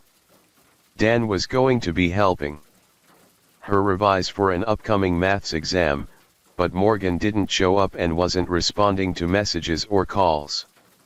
Dan and Jill contacted the friends that Morgan had been with the night before.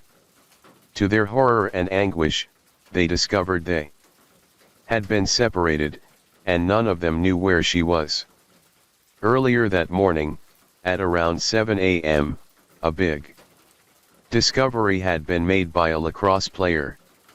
Morgan's purse was found. It contained her student ID, driver's license, debit card, and hip flask. The area the purse was found in was typically used by taxi drivers waiting to pick up fares during large events.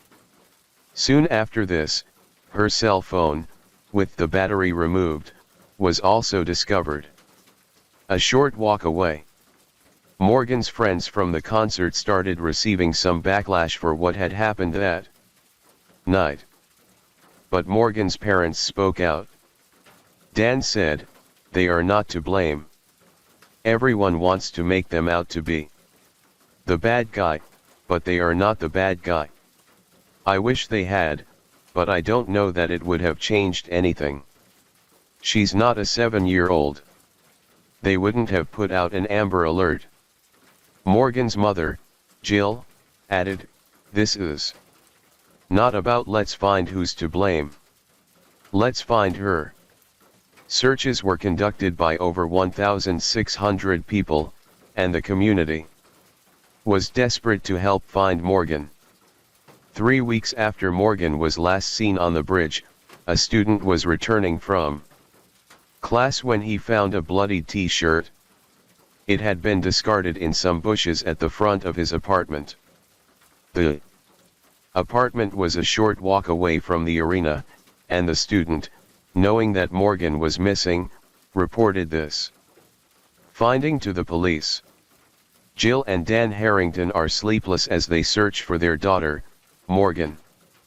Before she left here, she said, "Dad, you're going to be home tomorrow afternoon because when I get back, I need some help preparing for a math exam.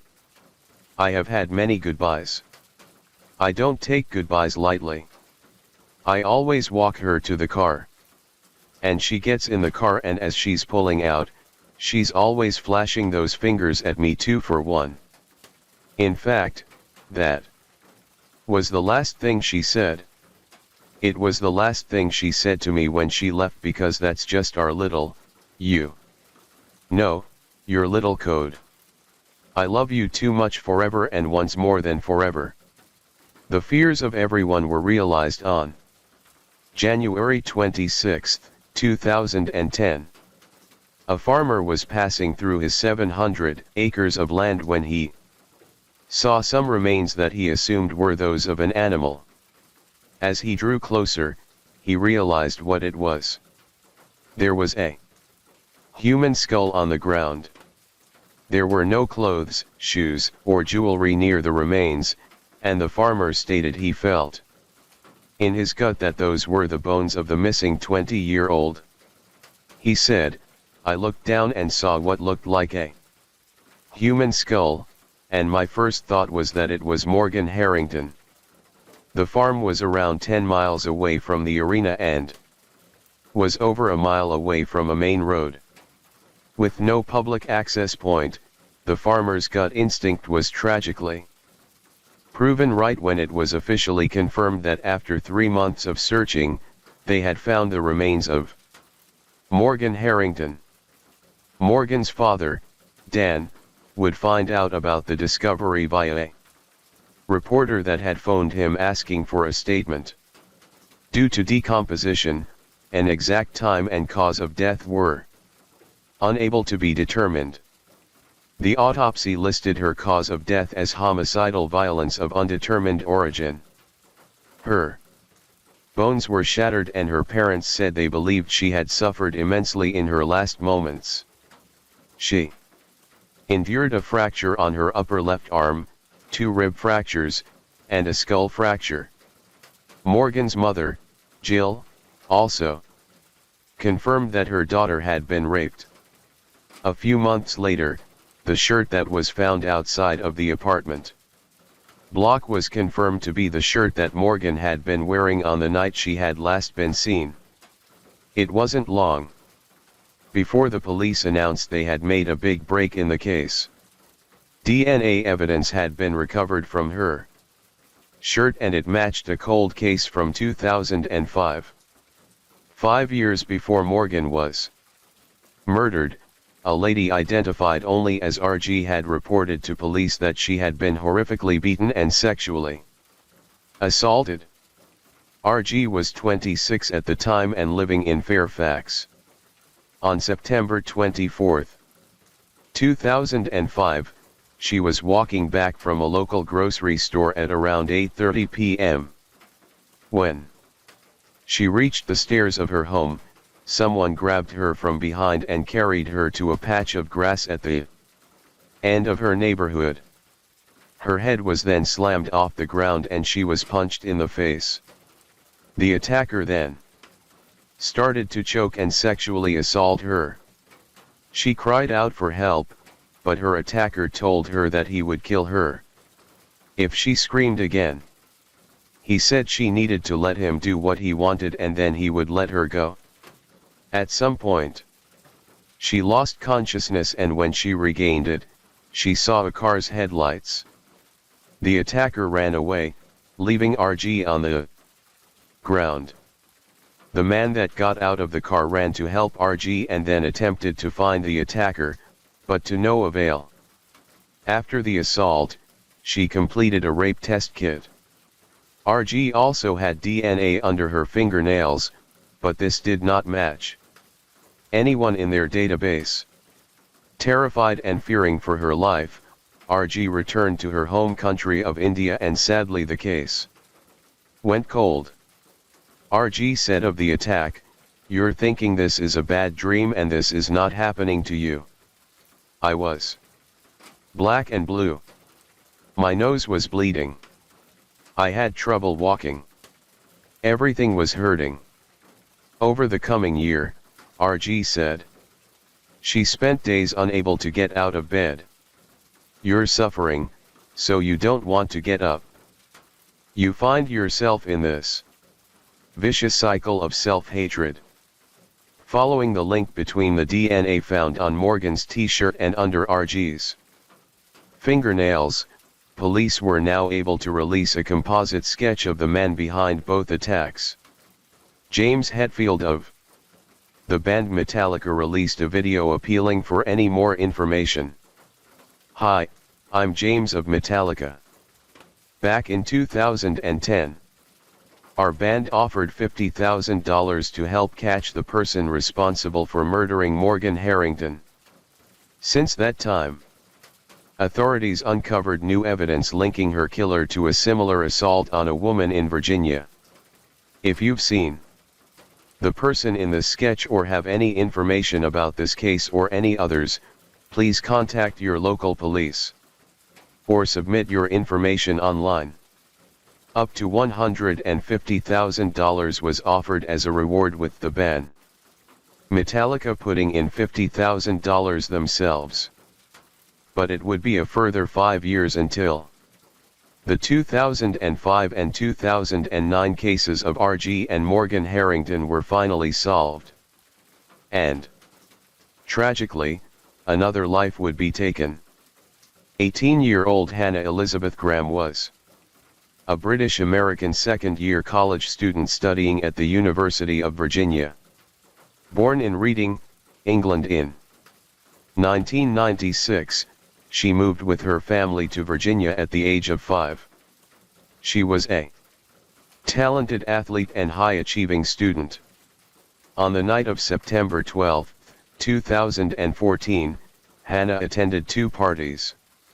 She and some friends headed off at around 11 p.m. to go to the first party of the night. After bumping into another friend at this party, Hannah and this friend left together to head to another gathering.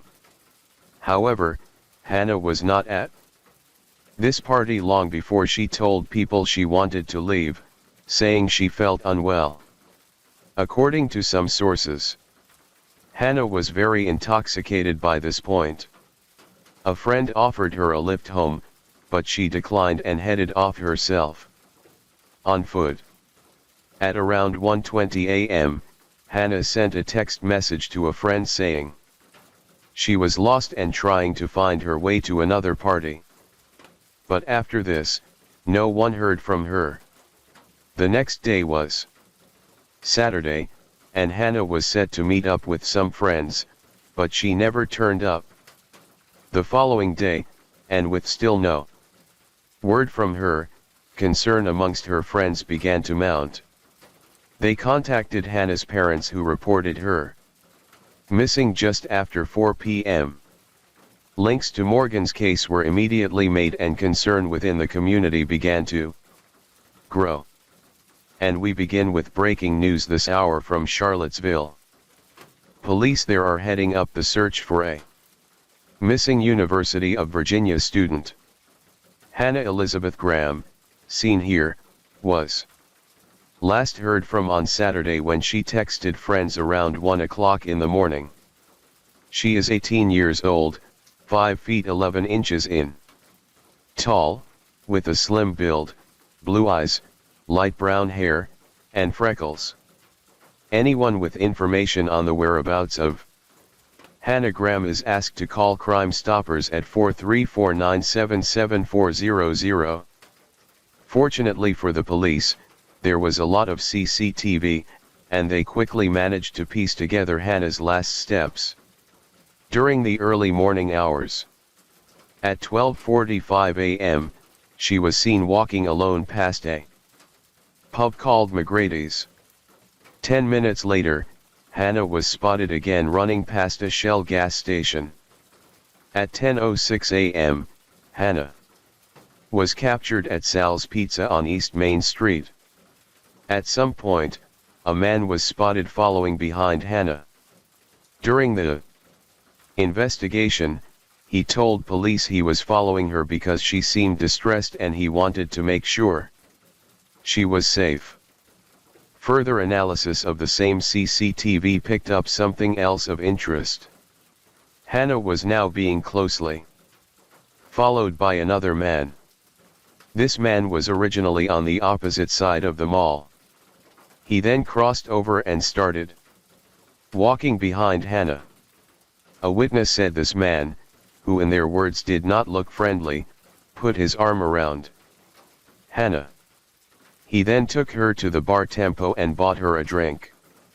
Later, the same man was seen standing by an orange car with Hannah, and she could be overheard saying, "I am not getting into that car with you." And then at 1:20 a.m. she sent the text to a friend saying she was lost. The man spotted in the surveillance footage was officially declared a person of interest on September 20th. Morgan Harrington's mother, Jill, knew the pain the Graham family were going through all too well and offered her support for Hannah, bringing back painful memories for Morgan Harrington's family. The 20-year-old college student was abducted and murdered in Charlottesville in October 2009. Joining us now, Morgan's mother, Jill Harrington, founder of Help Save the Next Girl. Jill, good morning. Good morning.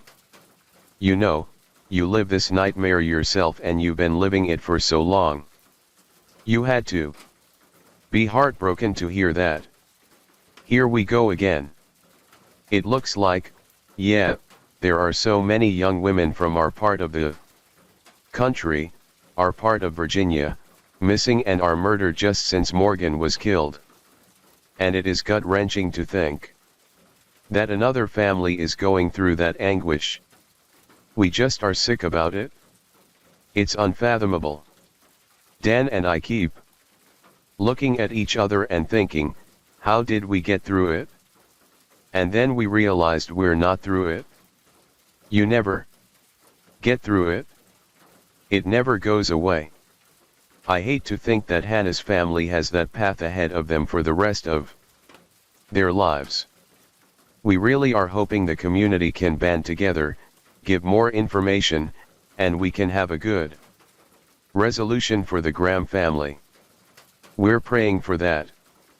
The man in the CCTV turned out to be a 32-year-old nursing assistant and occasional taxi driver, Jesse Matthew Jr. The same night Hannah went missing. Jesse had been seen lurking in different bars, approaching various women, and behaving inappropriately. Police conducted a search of Jesse's home and took several items to be examined. On September 21, Jesse visited a Charlottesville police station and spoke briefly with officers before asking for a lawyer. When he was released, he drove away from the police station at such a high speed that it prompted officers to charge him with reckless driving and obtain a warrant for his arrest. Hundreds of volunteers were helping Hannah's family and the police search for her. Charlottesville Police Chief Timothy Lango said he believed that Hannah was either in Charlottesville or in one of the 9 surrounding counties. He asked property owners to search for her on their land. On September 22, Jesse Matthews' apartment was searched again. Several items and some clothing were taken away for examination. A day later, police had gathered enough evidence to charge Jesse Matthew Jr. or with abduction with intent to defile a charge in Virginia that means kidnapping with the motive of sexual assault. But by this point, Jesse had withdrawn all the money from his bank account and fled. He was found a few days later camping out on a Texas beach 1,300 m away and was arrested that afternoon. Are you Jesse Matthew Jr.? Yeah. Mr. Matthew, my name is Judge Henry. You have 2 charges this morning. You have got a fugitive from justice warrant out of Virginia for abduction of a person with intent to defile. You have got a Galveston County charge of false information to a peace officer. Your bond is denied on the fugitive from justice warrant. Okay. You're not entitled to a court-appointed attorney on the fugitive from justice warrant except defied extradition. And, sir, I got a question for you. Okay. Like they took all my clothes and they got me sleeping on a hard thing. I don't feel like I should be able to have some kind of clothes. You appear to me to be dressed in a jumpsuit. Well, once I get back, they're going to take my jumpsuit off and tell me I can take my jumpsuit off. Medical has to clear you out of medical. That's a requirement of medical. So, once medical sees you and clears you and they move you to another cell, then they'll give you the jumpsuit back. Is this for Virginia? Yes. So, what is the Virginia warrant again? The Virginia warrant is a fugitive from justice warrant. The underlying charge is abduction of a person with intent to defile. Now, it's going to have you sign 2 times saying that you're not requesting a court-appointed attorney this morning. What? I'm sorry.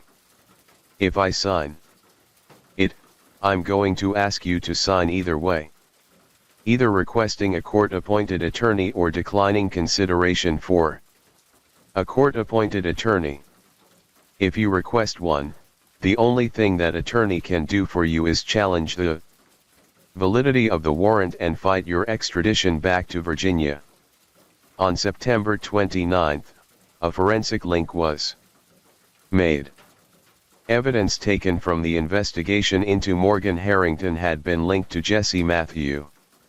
The results from the items taken from Jesse's apartment also revealed Hannah's DNA on a pair of his shorts. Her DNA was also found in his car. Jesse's DNA matched the cold case of RG from back in 2005. Police had finally found the man responsible for almost a decade's worth of horrific crimes. As a student, Jesse had been twice accused of sexual assault at 2 separate colleges he attended. Each occurred within an 11-month period. He left each school immediately after each allegation. And although police did investigate these reports, no criminal case was ever brought against him. I'm Chief Longo, the Charlottesville Police Department. It was some 35 days ago. Some 5 weeks since the 18-year-old University of Virginia student, Hannah Graham, disappeared from our downtown pedestrian mall. Thousands of hours have been spent by literally hundreds of law enforcement and civilian volunteers in an effort to find Hannah. We think perhaps today proved their worth. Sometime before noon today, a search team from the Chesterfield County Sheriff's Department was searching an abandoned property along Old Lynchburg Road in southern Albemarle County when they discovered what appears to be human remains. Tragically, 6 days after this conference, these remains were positively identified as Hannah Graham. It was confirmed that Hannah had died of homicide by an undetermined etiology. Hannah's remains were found just 5 miles from where Morgan Harrington had been discovered. 2 days after Hannah's remains were found, Jesse was indicted on charges of attempted murder, object sexual penetration, and abduction with intent to defile in the Fairfax case of RG from 2005. He pled not guilty.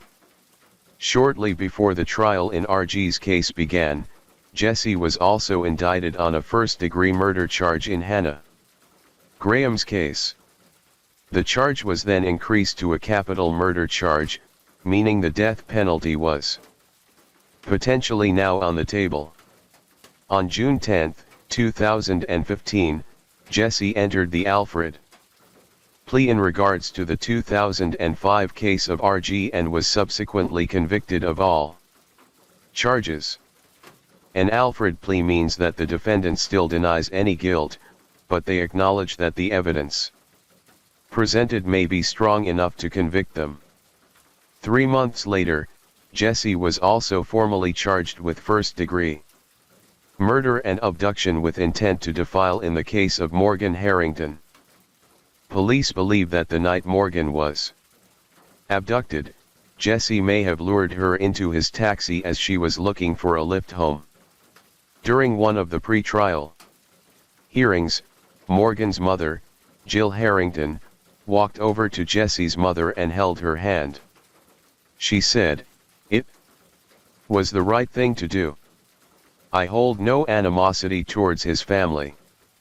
They did nothing wrong." In October 2015, at the end of the trial in RG's case, Jesse was sentenced to 3 life terms. This afternoon, prosecutors say that Jesse Matthew Jr. will plead guilty to the murders of Graham and Harrington to avoid the death penalty. Prosecutors said they planned to seek the death penalty if Matthew was convicted in the Graham's case. The trials of Jesse in the cases of Morgan and Hannah would never take place. In March 2016, Jesse struck a plea deal. He pleaded guilty to 2 counts of first-degree murder and 2 counts of abduction with the intent to defile in both cases. This meant he avoided the death penalty, but received 4 life sentences without the chance of parole. Both families said they supported the deal and were grateful they wouldn't have to endure a painful trial. Jesse Matthew Jr. received 7 life sentences in total. It is thought that there are many other victims linked to Jesse Matthew Jr. and that his crime spree was never fully determined and will likely never be known. In May 2019, it was reported that Jesse had been diagnosed with stage 4 colon cancer. He transferred prisons to begin treatment. And both the Harrington and Graham families were notified of the transfer. Help Save the Next Girl is a national nonprofit organization set up by Jill and Dan Harrington. It is committed to being a presence on campuses, in clubs, and in violence prevention forums across the country. It develops relationships with the media and law enforcement to help spread awareness and information about cases. They also provide outreach support to victims' families. John Graham, Hannah's father, said, "Hannah's enduring gift to all of us is that she enabled this wicked man to be apprehended and convicted. She did change the world, but at a terrible price." Story 5. On behalf of New Zealand, I want to apologize to Grace's family. Your daughter should have been safe here, and she wasn't, and I'm sorry for that. Grace Emmy Rose Mullen was born in Essex, England in 1996. Born to parents David and Gillian, she was the youngest of 3 siblings and had 2 older brothers, Michael and Declan. She was sociable, lively, family-orientated, and loved all things creative and artistic. Grace attended the University of Lincoln and graduated with a degree in advertising and marketing. She was excited for a new adventure before she started the next phase of her life. She had saved up for a year-long backpacking tour after her graduation. Grace was described as compassionate and caring. And before she left for her trip, she cut her long hair off and donated it to the Little Princess Trust so it could be turned into wigs for children with cancer. In October 2018, Grace left her family home and set off on her travels. The adventurous and outgoing graduate traveled to Peru before spending 6 weeks in South America. She met up with other travelers along the way and was keen to share her journey with everyone. Back home. On November 19, 21-year-old Grace arrived in New Zealand alone. 11 days later, she reached Auckland. She checked into a hostel called the Base Backpackers on Queen Street, sharing a room with some other travelers. Saturday evening, December 1, 2018, Grace left the hostel just before 6 p.m. and headed out into the city center. Dressed in a knee-length black dress, white shoes, and carrying a small handbag, she had made plans to meet someone she had matched with on Tinder. Initially, Grace didn't seem too sure on meeting up, but after some more talking, her and her date eventually made a plan to get some drinks. Grace met her date at a place called Sky City, an entertainment complex with bars, restaurants, and a casino. Grace had been sending messages to her friend Amina back home, saying, "I click with him so well. He's an oil manager. He lives in a hotel." By all accounts, the evening appeared to be going well. About an hour later, they visited a place called the Bluest Room. At one point, Grace got up from the table and the mystery man, for some reason, picked up her handbag and started searching it. But just after 9:30 p.m., they both left the bar arm in arm and headed down the street. The next day was Sunday, December 2nd, and it was Grace's 22nd birthday. Her family and friends at home were sending messages and reaching out to her over social media. But Grace unusually wasn't responding to anyone, and her two phones were going straight to voicemail. Her brother Declan said she had been bombarding them with details and pictures of her trip so far, and no response from her on her birthday was immediately alarming. Grace was a home bird, and this was a red flag. Her parents contacted the Auckland police and reported her as missing. On December 5th, police reached out to the hostel Grace was staying at, and they confirmed that she had not checked back in on the night of December 1st. Initially, the police didn't suspect any foul play. The majority of her belongings were still at her hostel. Maybe she had just stayed with some new friends and forgotten to contact people. Fortunately for detectives, it didn't take long to track down where Grace had been on that Saturday evening due to the vast amounts of CCTV from around the city. The mystery man she was spotted with that night was quickly identified. The very night Grace was last seen, she had changed her profile picture on Facebook. A comment was posted underneath the picture saying, "Beautiful, very radiant." The person that commented was also the Tinder date seen drinking with Grace. This man was Jesse Kempson, who was currently residing at the City Life Hotel in Auckland. Jesse had written a post prior to the comment, which caught more attention. Extracts of the post stated he was sorry for his mistakes, his arrogance, and his selfishness. But who is Jesse Kempson? 26-year-old Jesse was born in Wellington and had moved several times as a child after his parents split up. He had been partially raised by his grandparents and was virtually estranged from a lot of his family. Jesse was described by everyone who knew him as a pathological liar. He claimed everything from being the cousin of a famous All Blacks rugby player to telling people he was dying of cancer. He lied to employers, landlords, partners, and his family and friends. Time and again, Jesse's fake world caught up with him, and he was frequently evicted from his flats and lost jobs due to his compulsive lying.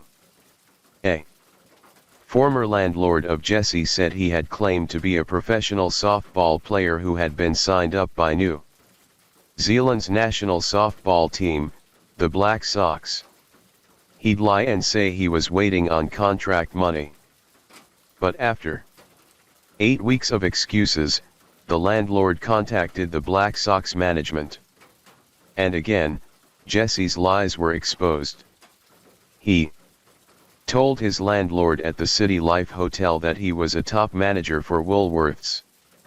In reality, his rent was being paid by state benefits. Jesse's last job was in telephone sales. This also ended in a dismissal due to his lies. And this all happened on the very day he met Grace Mullen on December 1st.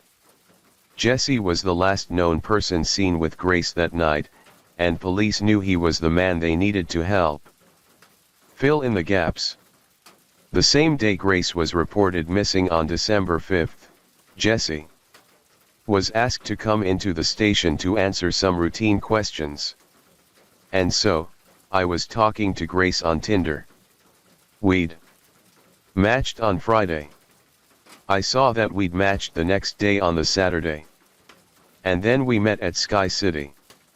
And then we Decided that we're going up to Andy's Burger Bar, which is on the first floor. Whose idea was it to go to that particular burger place? Me. Because I didn't initially know that she was real. What do you mean? Well, there's a lot of. So, have you heard of catfish? No. So, catfishing is where someone uses your profile or uses your photos and pretends to be you in the midst, and you're a completely different person. How does meeting in a public place sort of protect you from meeting someone who's not as good looking as? Well, there's security there. So, if she wasn't who she said she was, at least in my mind I'd feel safe. Yeah, that's us down there. Yep.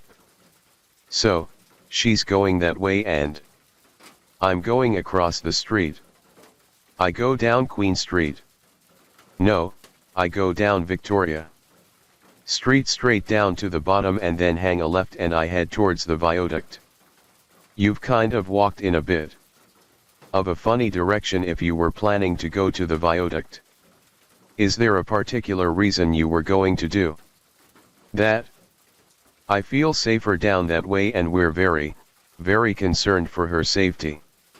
Obviously, it's entirely possible that she's been the victim of foul play. Okay, you understand what that means. Yep. What would your feelings be about providing us with a voluntary DNA sample in the event that we can compare that against something? Would you be happy with that?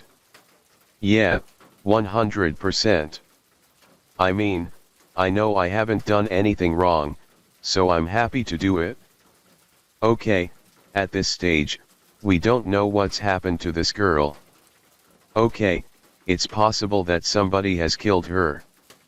Okay, you understand that? Yep. She might. When I say foul play, I mean that someone might have murdered her. We don't know if she's been murdered or not yet. She may be alive and well. Okay. But she might also be dead. Okay. And it could be that you've died. Hey, I just want to ask a question. I've been arrested for something I didn't do. You haven't been arrested? Oh, no. Oh. Sorry. Holy _ he said nothing out of the ordinary had happened that night. The date had ended nicely with a hug, a kiss on the cheek, and a plan for the following day before the pair eventually parted ways at around 10 p.m. He said he had tried to message her the next day on Tinder, but noticed that Grace had unmatched him, and that was where his encounters with her abruptly ended. But the officers hadn't yet finished looking through the CCTV from the City Life Hotel, and they were about to start gaining more answers to the remaining questions they had. A sinister and disturbing picture was slowly being put together, and almost 6 terabytes of CCTV data were being analyzed. Despite Jesse saying they parted ways on the street, they were both seen arriving at the City Life Hotel arm in arm. They exited the lift together on Jesse's floor, but Grace was never seen leaving the building. The morning after, on what was Grace's birthday, cameras did pick up Jesse leaving the hotel. They followed him over the coming hours, tracking his every move. He left the hotel in the morning and went shopping to buy a suitcase. He then went to buy some cleaning supplies, and just before noon, he headed over in a taxi to a car rental company and rented a red Toyota Corolla. Several hours later, Jesse met with another woman he had engaged with on Tinder. She later reported that he had some disturbing conversations with her, speaking about burying bodies and his friends that were police officers. His date said he made her feel so uneasy she declined Jesse's offer to get in his car and made her own way home, never talking to him again. After this, Jesse went out into the city center again. This time to hire a rug doctor carpet cleaning machine, explaining to staff that he had some red wine stains that needed cleaning up. Later on, at 9:30 in the evening, Jesse loaded 2 suitcases onto a hotel trolley and offloaded these into the Toyota he had rented earlier. At around 7 a.m. the next day, he was picked up on camera again, this time buying a shovel, and 2 hours later, he was spotted power washing the car. He then returned the car to the rental company, and it was subsequently rented out by someone else. On the 5th of December, the day Grace was reported missing, Jesse was seen visiting various locations and dumping things in bins. Police arrived at the City Life Hotel looking to talk to him. Just as they reached the front desk, Jesse returned to the hotel himself. The minute he saw the police, he quickly turned around and began walking away with his head firmly facing the opposite direction. The police clocked him, chased after him, and brought him in for questioning. Despite Jesse denying anything had happened, police still began a thorough search of his hotel room. We begin tonight with a public appeal for missing British backpacker Grace Mullane. A short time ago, police held a press conference to appeal for sightings of the 22-year-old, who has not been seen since 7:15 p.m. on Saturday night.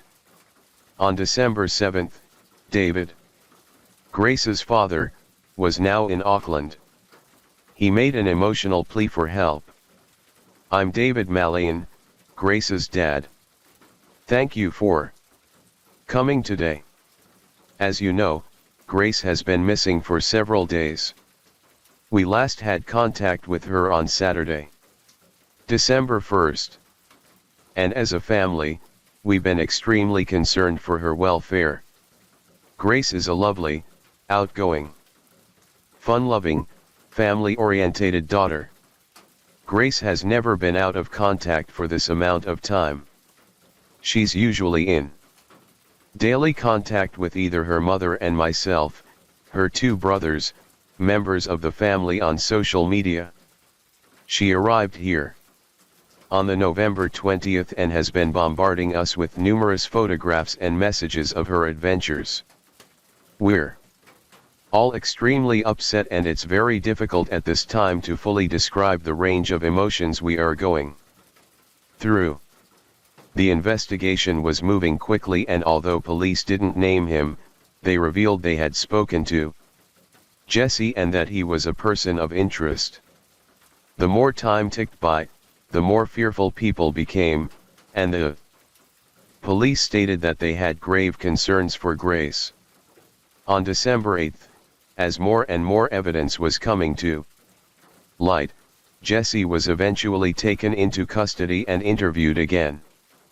His story had now drastically changed. "That you're willing to speak to us about the events of last Saturday. Is that correct?" "Yes. Tell me what happened last Saturday." She started talking to me about 50 Shades of Grey. We started having sex. At first, it was just normal, and then she asked me if we could get into bondage, having, I guess, more violent sex.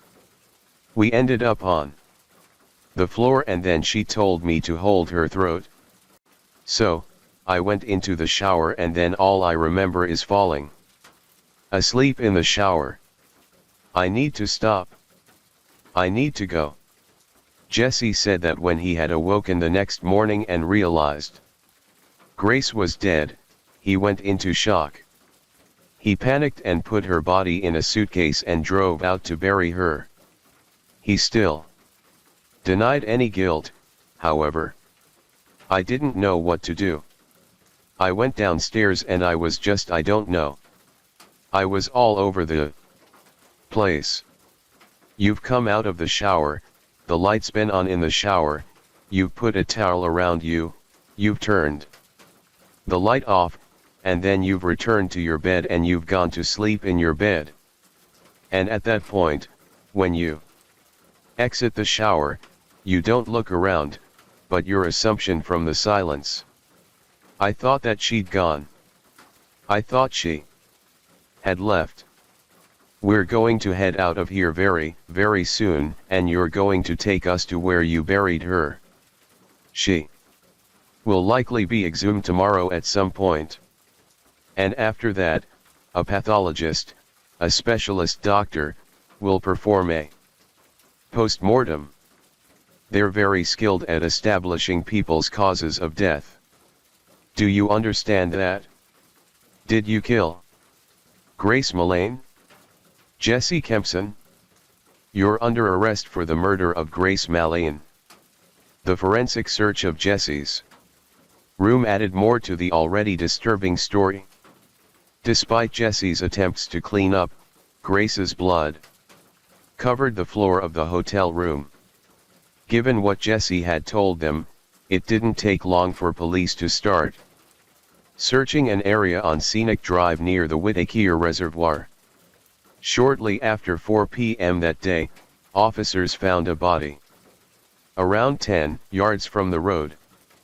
The area was identified late last night as a location of interest as a result of our investigative work. I can now advise that a short time ago, we located a body which we believe to be Grace. The formal identification process will now take place. However, based on the evidence we have gathered over the past few days, we expect that this is Grace. The focus now is to piece together exactly what happened to a young girl who came to New Zealand on her OE. Obviously, this brings a search for Grace to an end. It was an unbearable time for the Malay family, and our hearts go out to them. Any father, any parent in this situation will struggle. Yeah, I feel for them. I have a daughter in her 20s. So, yeah, we're putting a lot of support around him. It's difficult because he's here with a brother from England and the rest of the family are back home. The Scott Beard had been heading the investigation and was working closely with the Malayan family. For him and his team that had been hoping to find Grace safe and well and bring good news to the family, it was clear how much of a painful moment this was for everyone involved in the search. The grief was shared throughout the nation. Thousands of people paid tribute to Grace and held vigils. The New Zealand Prime Minister, Jacinda Ardern, publicly apologized to Grace's parents and offered hers and her country's full support. I cannot imagine the grief of her family and what they will be experiencing and feeling right now. My thoughts and prayers are with her father David, who is in the country, her mother Gillian, who cannot be here, and her wider family, friends, and loved ones. On behalf of New Zealand, I want to apologize to Grace's family. Your daughter should have been safe here and she wasn't, and I'm sorry for that. I've advised the family through the police that if there is anything we can do to assist, we are here to help with it. Following this, Jesse Kempson was formally charged with the murder of Grace Mullane. On December 10, just 5 days after Grace was reported missing, Jesse appeared in court in Auckland. He was granted an interim name suppression to ensure a fair trial, which is why so much of his interview footage was blurred out for a long time. Following an autopsy, a pathologist confirmed that Grace had been strangled and had bruises on her arms and chest, consistent with being pinned down. Considerable force would have been required, and the pressure on her neck must have lasted between 4 and 5 minutes to be enough to kill her. At around 1:30 a.m. on Sunday, as Grace lay dead in his room, Jesse carried out a number of internet searches. Using his phone, he looked up hottest fire, flesh-eating birds, and Watua Ranges, the location where he would later try to bury Grace's body. After this, he trolled through a pornography site.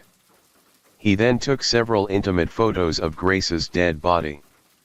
Just over a month after Grace was found, hundreds of people turned out for her funeral at Brentwood Cathedral in Essex. Detective Inspector Scott Beard, who had been looking after the case, flew to England to pay his respects and support the Mullen family. 6 days after Grace was laid to rest, Jesse appeared in the High Court, and he pleaded not guilty. His trial began in November later that year. The trial would last just 3 weeks, and for much of it, Jesse remained stony-faced, showing no emotion.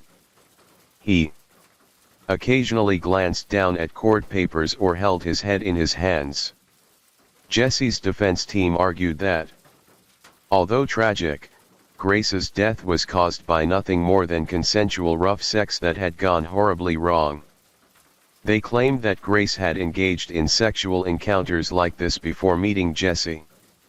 And this time, it had been a tragic case of sexual misadventure. They said that Jesse had simply panicked and attempted to hide Grace's body after he realized the sexual encounter had accidentally taken her life. The defense case is that this is not a murder, and that's still what I say to you now. Nothing has changed. It was an accidental death that took place in the context of sexual activities that, if done incorrectly by inexperienced and/or intoxicated people, can go wrong. But the prosecution were already armed with a mountain of strong evidence and witnesses. They argued that Jesse did not panic, and this was not simply something that went wrong. It was very clearly deliberate and intentional. They said that he had calmly and callously set about covering his tracks, creating what they called a labyrinth of storytelling and lies as he went. In this case, to have killed Grace Millane, the defendant, the gentleman over here at the back behind me, had to have had her under his grip, suffocating her, strangling her, is probably the correct term for a total of 5 to 10 minutes. At some point, of which she lost consciousness and would have become under his handhold, unconscious and limp and lifeless, and he had to carry on. And if that's not reckless murder in this country, ladies and gentlemen, somebody will have to explain to me what is. Do you find the defendant, Jesse Shane Kempson, guilty or not guilty? Guilty.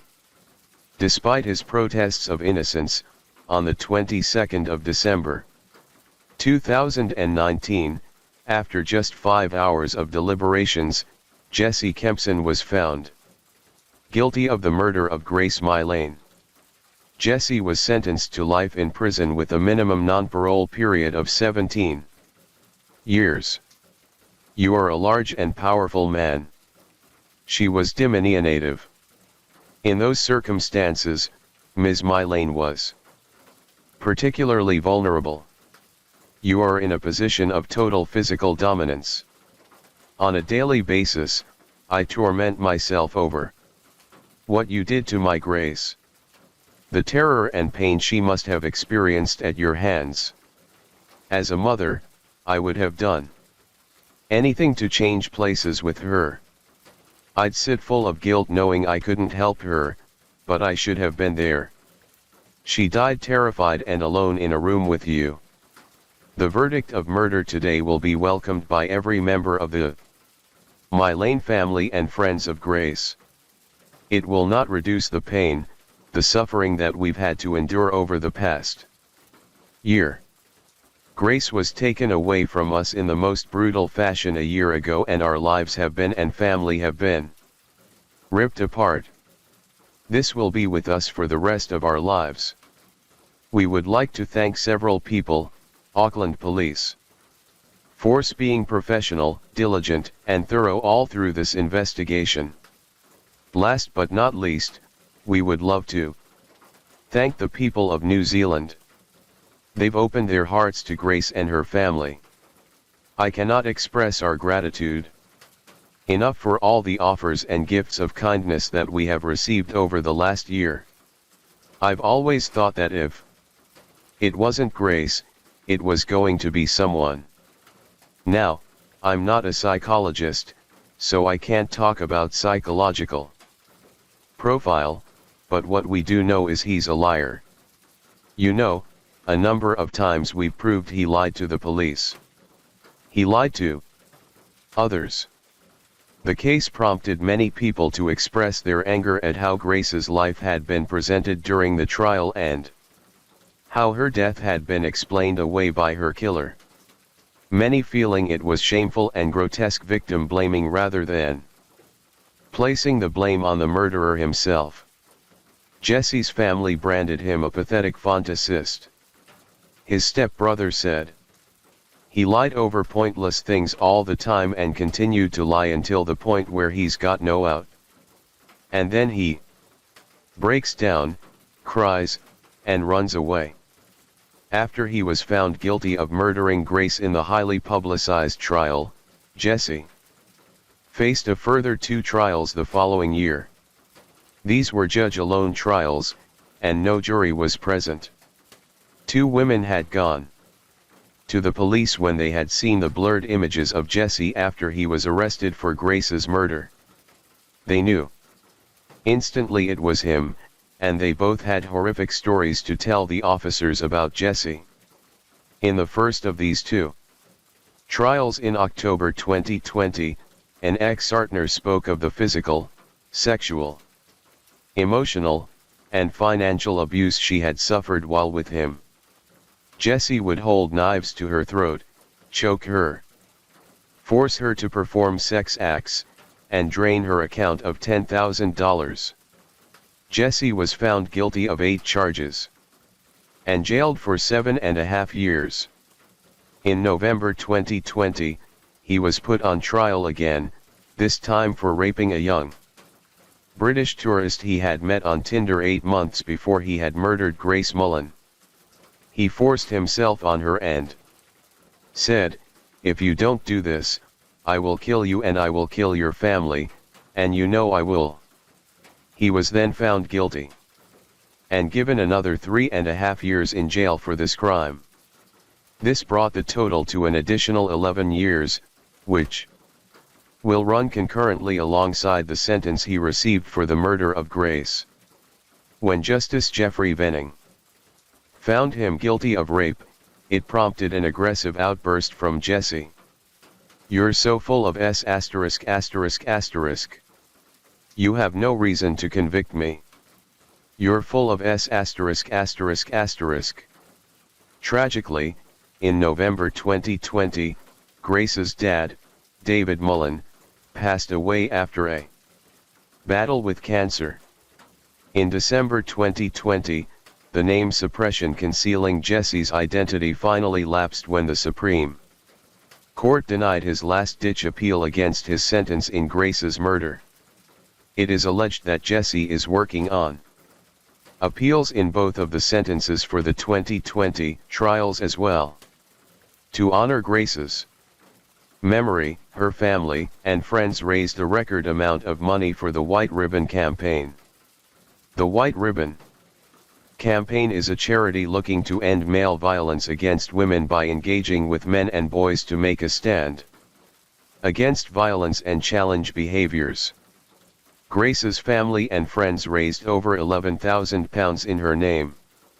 The Love Grace campaign was also set up in Grace's honor. The campaign asks for donations of handbags filled with essential items to help provide support for women seeking refuge from harmful and abusive relationships. Story 6. Mother's Day, May 9, 2021, St. Johns County, Florida. 13-year-old Tristan Bailey was reported missing by her parents at 10 a.m. They had last seen her around midnight. Tristan Bailey was described as a sweet and enthusiastic 7th grader. She was a budding young cheerleader, and her coach said she was cheerful, spirited, and friendly, often uniting the team together and pushing them forward. She attended Patriot Oaks Academy, which teaches around 1,500 students. At around 2 p.m., the St.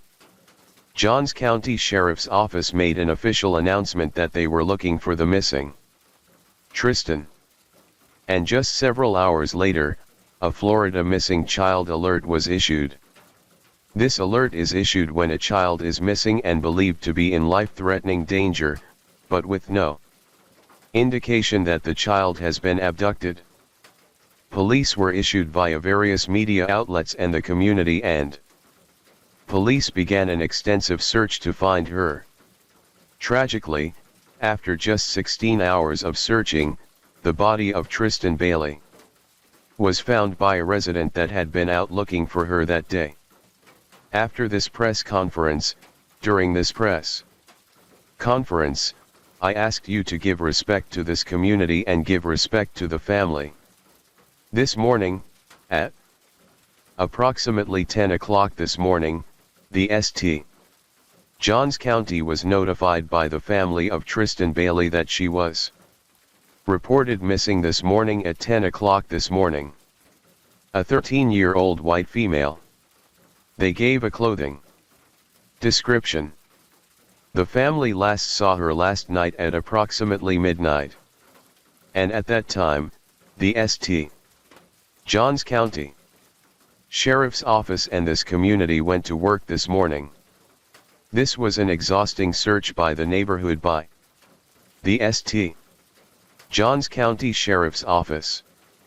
We have located a body that is preliminarily identified as Tristan Bailey. Again, it's in the early stages, but we will verify that through the process. I will tell you this again. We've notified the St. Johns County School District. This is a grieving community, and we're going to respect that grieving community, and I ask you that you put this out there, and you help us stand behind this community and let them grieve together. She was located on the south end of a retention pond just east to the cul-de-sac of Sadleston Drive. She had been stabbed to death with 114 wounds on her body, 49 of which were defensive. Authorities also later found a book knife, which is a folding knife often used in hunting. This is believed to be the murder weapon, and it was discovered in a pond nearby. The knife was missing the tip, which was found snapped off inside Tristan's head. The community have been an incredible source of ongoing support. Since the news of Tristan's disappearance and later tragic death broke, the family said they have felt such encouragement and love from so many. Smith's son, Aiden Austin Smith, is a 6th grader at Swiss Point Middle School. Smith came up with the idea to honor Bailey for their Saturday Jamboree game. For the Jamboree game, we decided that since it was so close to her death, we decided to wrap the fleets with the Nike logo having a wing on it or fly.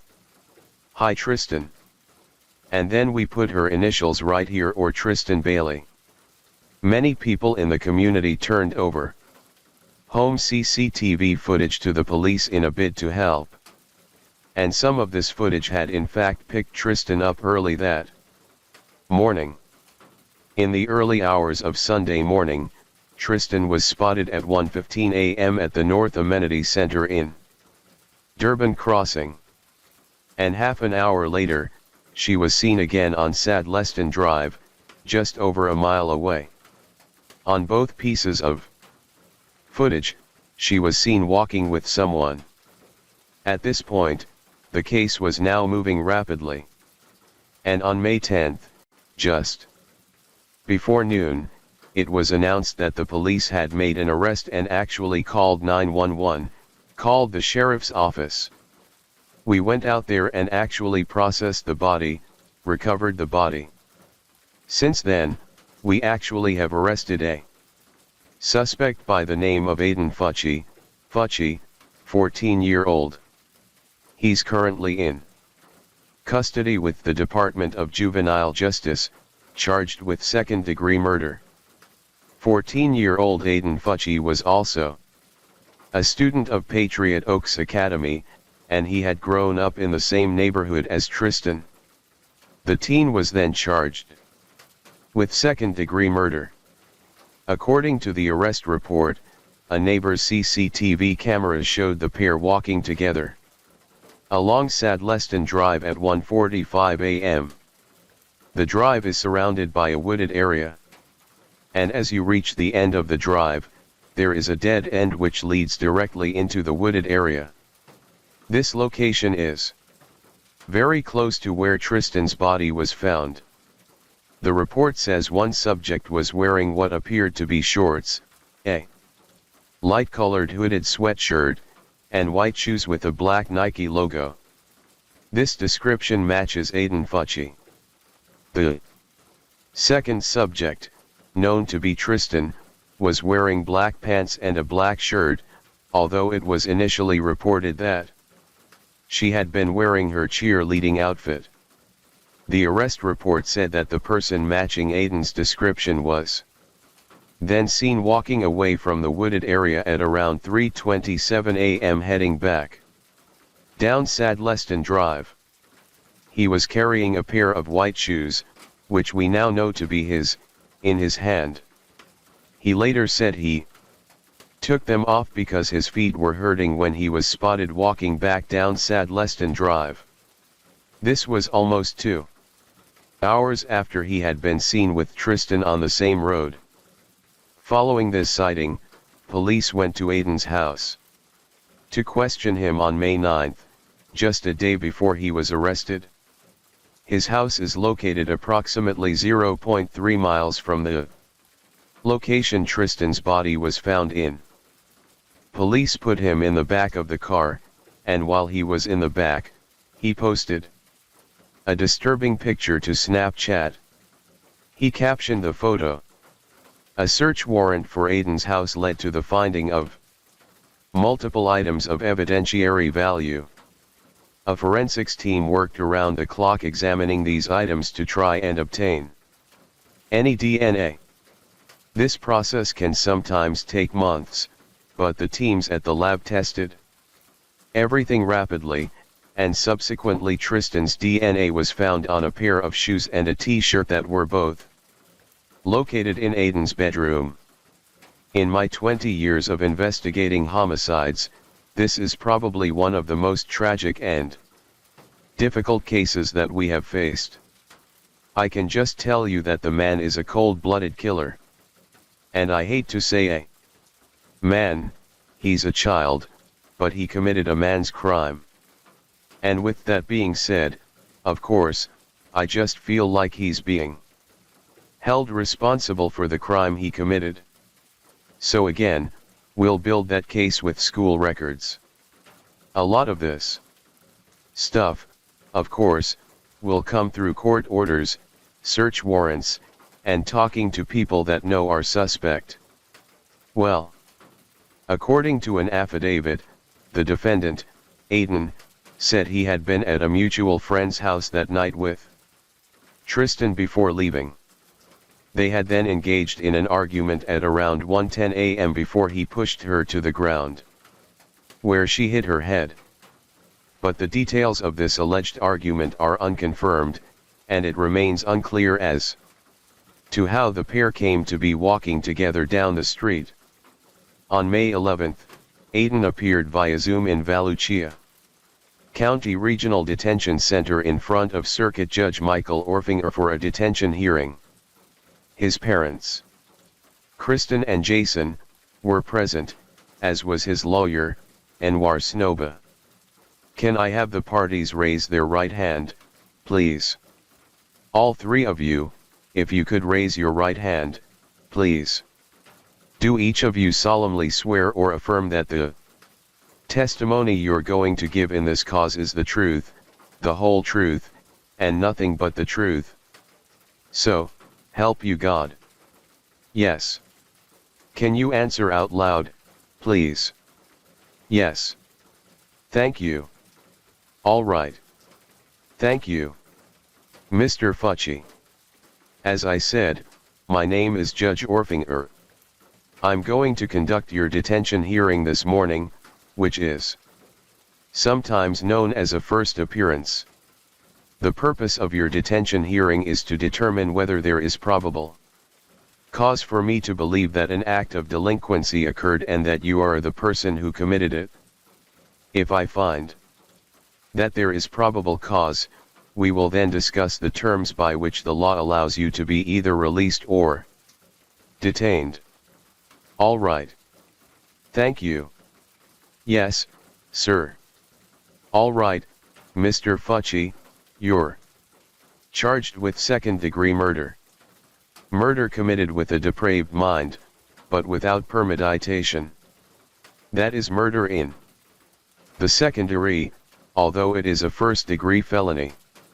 Judge Orfinger ordered his stay in juvenile detention for 21 days until the state attorney made their decision on whether he would be tried as an adult or not. A week later, Jacksonville attorney Anwar Snoba, who had been retained to represent Aiden, filed a motion to withdraw from counsel. This was granted. Aiden's parents both asked for a judge to declare them indigent. Indigency means someone doesn't have sufficient income to afford a lawyer for defense in a criminal case. Aiden's mother's application was accepted, but his father's was initially denied. After explaining that he was self-employed, and since everything had happened, he was unable to find work, his request was also granted. This means that the 14-year-old will now be represented by the Public Defender's Office. Hundreds of thousands of people have signed a petition asking the state attorney's office and Governor Ron DeSantis to charge Aiden 50 as an adult rather than a juvenile, and also to charge him with first-degree murder as opposed to second-degree. On May 18, a celebration of life was held to honor Tristan Bailey. People attended the memorial at Celebration Church in Jacksonville, wearing aqua and white, which were Tristan's favorite colors. It was extremely emotional and moving, and the family and friends of Tristan shared beautiful memories and positive and hopeful thoughts and feelings. Everyone showed such tremendous strength, resilience, and grace, and it was clear to see what a close bond they all had. You guys amaze us, and the outpour of love from our community is breathtaking, and we cannot thank you enough for that. But I made a promise to her today that I was going to keep her memory alive. I was going to make her name shine above all the evil that has happened. And from the goodness that has poured out from her friends, our families, our community, and across the world, I make that promise that I will do something good in her name. 1, 2, 3. I've left a link in the description box to the video should anyone wish to watch it. On May 27, it was announced that Aiden 50 would in fact be tried as an adult, and his charge was also upgraded from second-degree murder to first-degree premeditated murder. He was indicted unanimously by a grand jury on first-degree murder charges. The indictment against Aiden 50 for first-degree murder involving our victim, Tristan Bailey. Once the grand jury had done the indictment, we did a transfer order, which I believe some of the folks in the media had already gotten a hold of, transferring the case from juvenile court to adult court. The indictment is the triggering document which signals and executes the move into the adult court system. So, Aiden 50 will be tried as an adult in St. Johns County For first-degree murder. First off, I want to tell you it brings me no pleasure to be charging a 14-year-old as an adult with first-degree murder. But I can tell you also that the executive team and I reviewed all the facts, all the circumstances, the applicable law, and it was not a difficult decision to make that he should be charged as an adult. It's a sad decision and a sad state of affairs, but it was clear to us after we looked at what happened that it was not only appropriate to charge the defendant as an adult, but it was really the only choice that we could make. The defendant made statements to several people that he intended to kill someone. He didn't say who that was, but he indicated to witnesses that he was going to kill someone by taking them in the woods and stabbing them. And there's additional items that we are looking at now that have been sent to the FDLE lab for confirmation of blood and DNA analysis. Here is what we know about what it means for Aiden to be tried as an adult as opposed to a juvenile. If he was charged as a juvenile, it means he cannot legally be held in jail beyond the age of 21. Adult charges automatically attached to a first-degree murder indictment. So when the grand jury indicted Aiden of first-degree murder charges on May 27, his case automatically moved out of the juvenile court and into adult felony court. In his first court appearance since it was announced he would be tried as an adult, Judge Howard M. Mounts laid out the charges he is facing. It is May 28, 2021. I'm Judge Mounts. This is the first appearance in the state of Florida versus Aiden Fucci, which is case number 21-825. CF. Are you Aiden Fucci?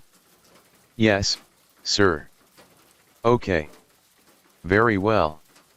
State is here represented by Mr. Lewis. Mr. Fucci is here represented by Miss Peoples.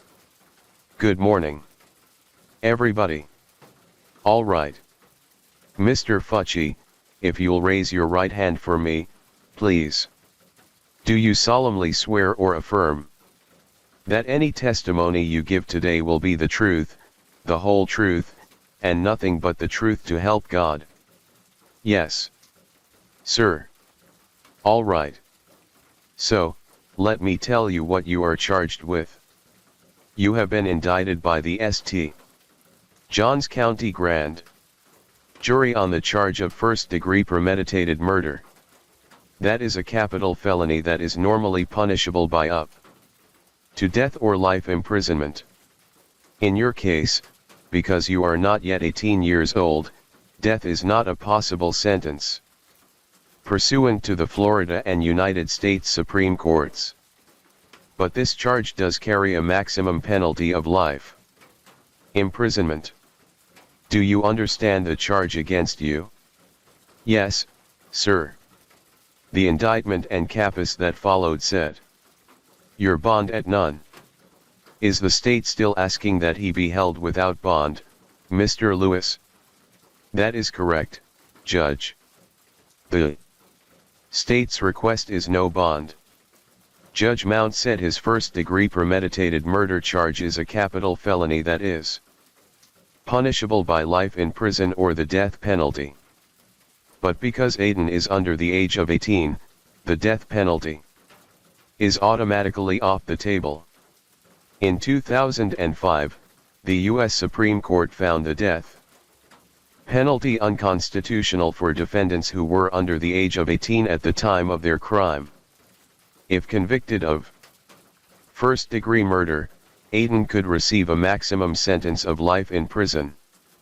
Florida technically has parole, but courts haven't granted it for some time. The Florida legislature abolished it for most crimes in 1983, and it was phased out for the remaining crimes by 1995. However, Florida law does require a judge to review the life sentence of a juvenile 25 years after their arrest. At the point of the review, the judge can consider a number of factors in deciding whether to change a life sentence or not. These factors can include whether the victim's family objects or if the defendant still poses a risk to society. Regardless of what happens at that 25-year review, a juvenile convicted of murder in Florida must serve a statutory minimum sentence of 40 years behind bars. The state attorney R.J. Larissa indicated that his office will be seeking life in prison, but said Aiden will likely be able to appeal it as part of a wider ongoing effort to reduce sentences for juveniles in Florida. If he were to receive a life in prison sentence, he will be eligible for a review of his sentence at age 25 because he is currently a minor at this time. All of these outcomes completely depend on whether or not Aiden changes his plea and what happens in the coming weeks and months. Police said there is no evidence at this time to suggest that Aiden suffers from any psychological conditions or issues, and he has no previous criminal history. The motive for this senseless and horrific attack at this point remains unknown. However, authorities alleged that Aiden told people in the days before Tristan's murder that he was planning to kill someone within the month. He didn't say who, but he spoke of plans to take someone into the woods and stab them. So far, authorities have refused to disclose whether the murder was sexually motivated, and according to records so far, there is no indication of sexual assault. What they can confirm, however, is that they found Aiden's DNA on Tristan's body. But what that DNA is again is unconfirmed. There are also some people on social media who have published posts suggesting they were part of the crime too, or have said they knew other people may have been involved. These accounts and statements have been investigated by officers and will most likely continue to be investigated. But the St. Johns County Sheriff's Office said the accounts and people they had looked into had nothing to do with the murder. The Sheriff's Office says at this time there are no other suspects in the crime apart from Aiden, but they are investigating the possibility that someone could have been involved as an accessory after the fact. A felony arraignment date was set for June 10. This is where Aiden would plead guilty or not guilty. But on June 3, Aiden Fucci's attorney entered a written plea on Aiden's behalf. This was a plea of not guilty. I want to turn to a developing story on our first coast. Aiden Fucci pleading not guilty to killing his classmate Tristan Bailey in St. Johns County. The 8th grader is charged with first-degree murder premeditated in the May 10 stabbing of a 7th grade girl. It has also been reported that since he is now being tried as an adult, he is being held without bond at Duval County Jail in Jacksonville. Although there is space for juveniles there, he is being separated from the adult inmates inside. On June 5, it was reported that Aiden's mother, Crystal, is now facing a charge of tampering with evidence after she turned herself into authorities. 3-year-old Crystal Lane Smith was arrested and booked in the St. Johns County Jail Saturday morning at 11:50. Smith was charged with tampering with evidence, which is a third-degree felony in Florida. The arrest warrant says after Fucci went with investigators on May 9 for questioning in Bailey's killing, Smith was seen on surveillance video inside her home washing Fucci's blue jeans, which later tested positive for blood. The drain in the sink where Smith was seen washing the jeans also tested positive for blood. According to the warrant, Jean Nichols, a local attorney, says the mother's arrest took so long because investigators were most likely questioning her.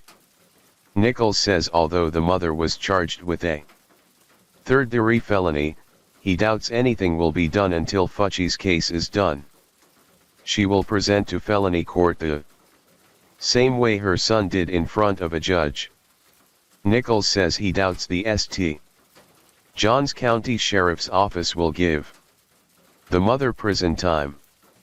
I am sure that Mr. Louise's office recognizes that this was a mother trying to protect her child, and made some very bad decisions in order to try to protect her child. As the rain gently falls and the night grows deeper, thank you for joining me here at Mr. Nightcared. True crime stories remind us of life's mysteries and the importance of staying aware even as we seek comfort in the quiet of the night. Let the rain carry you to a peaceful sleep. And until we meet again, stay safe, stay curious, and let the night watch over you.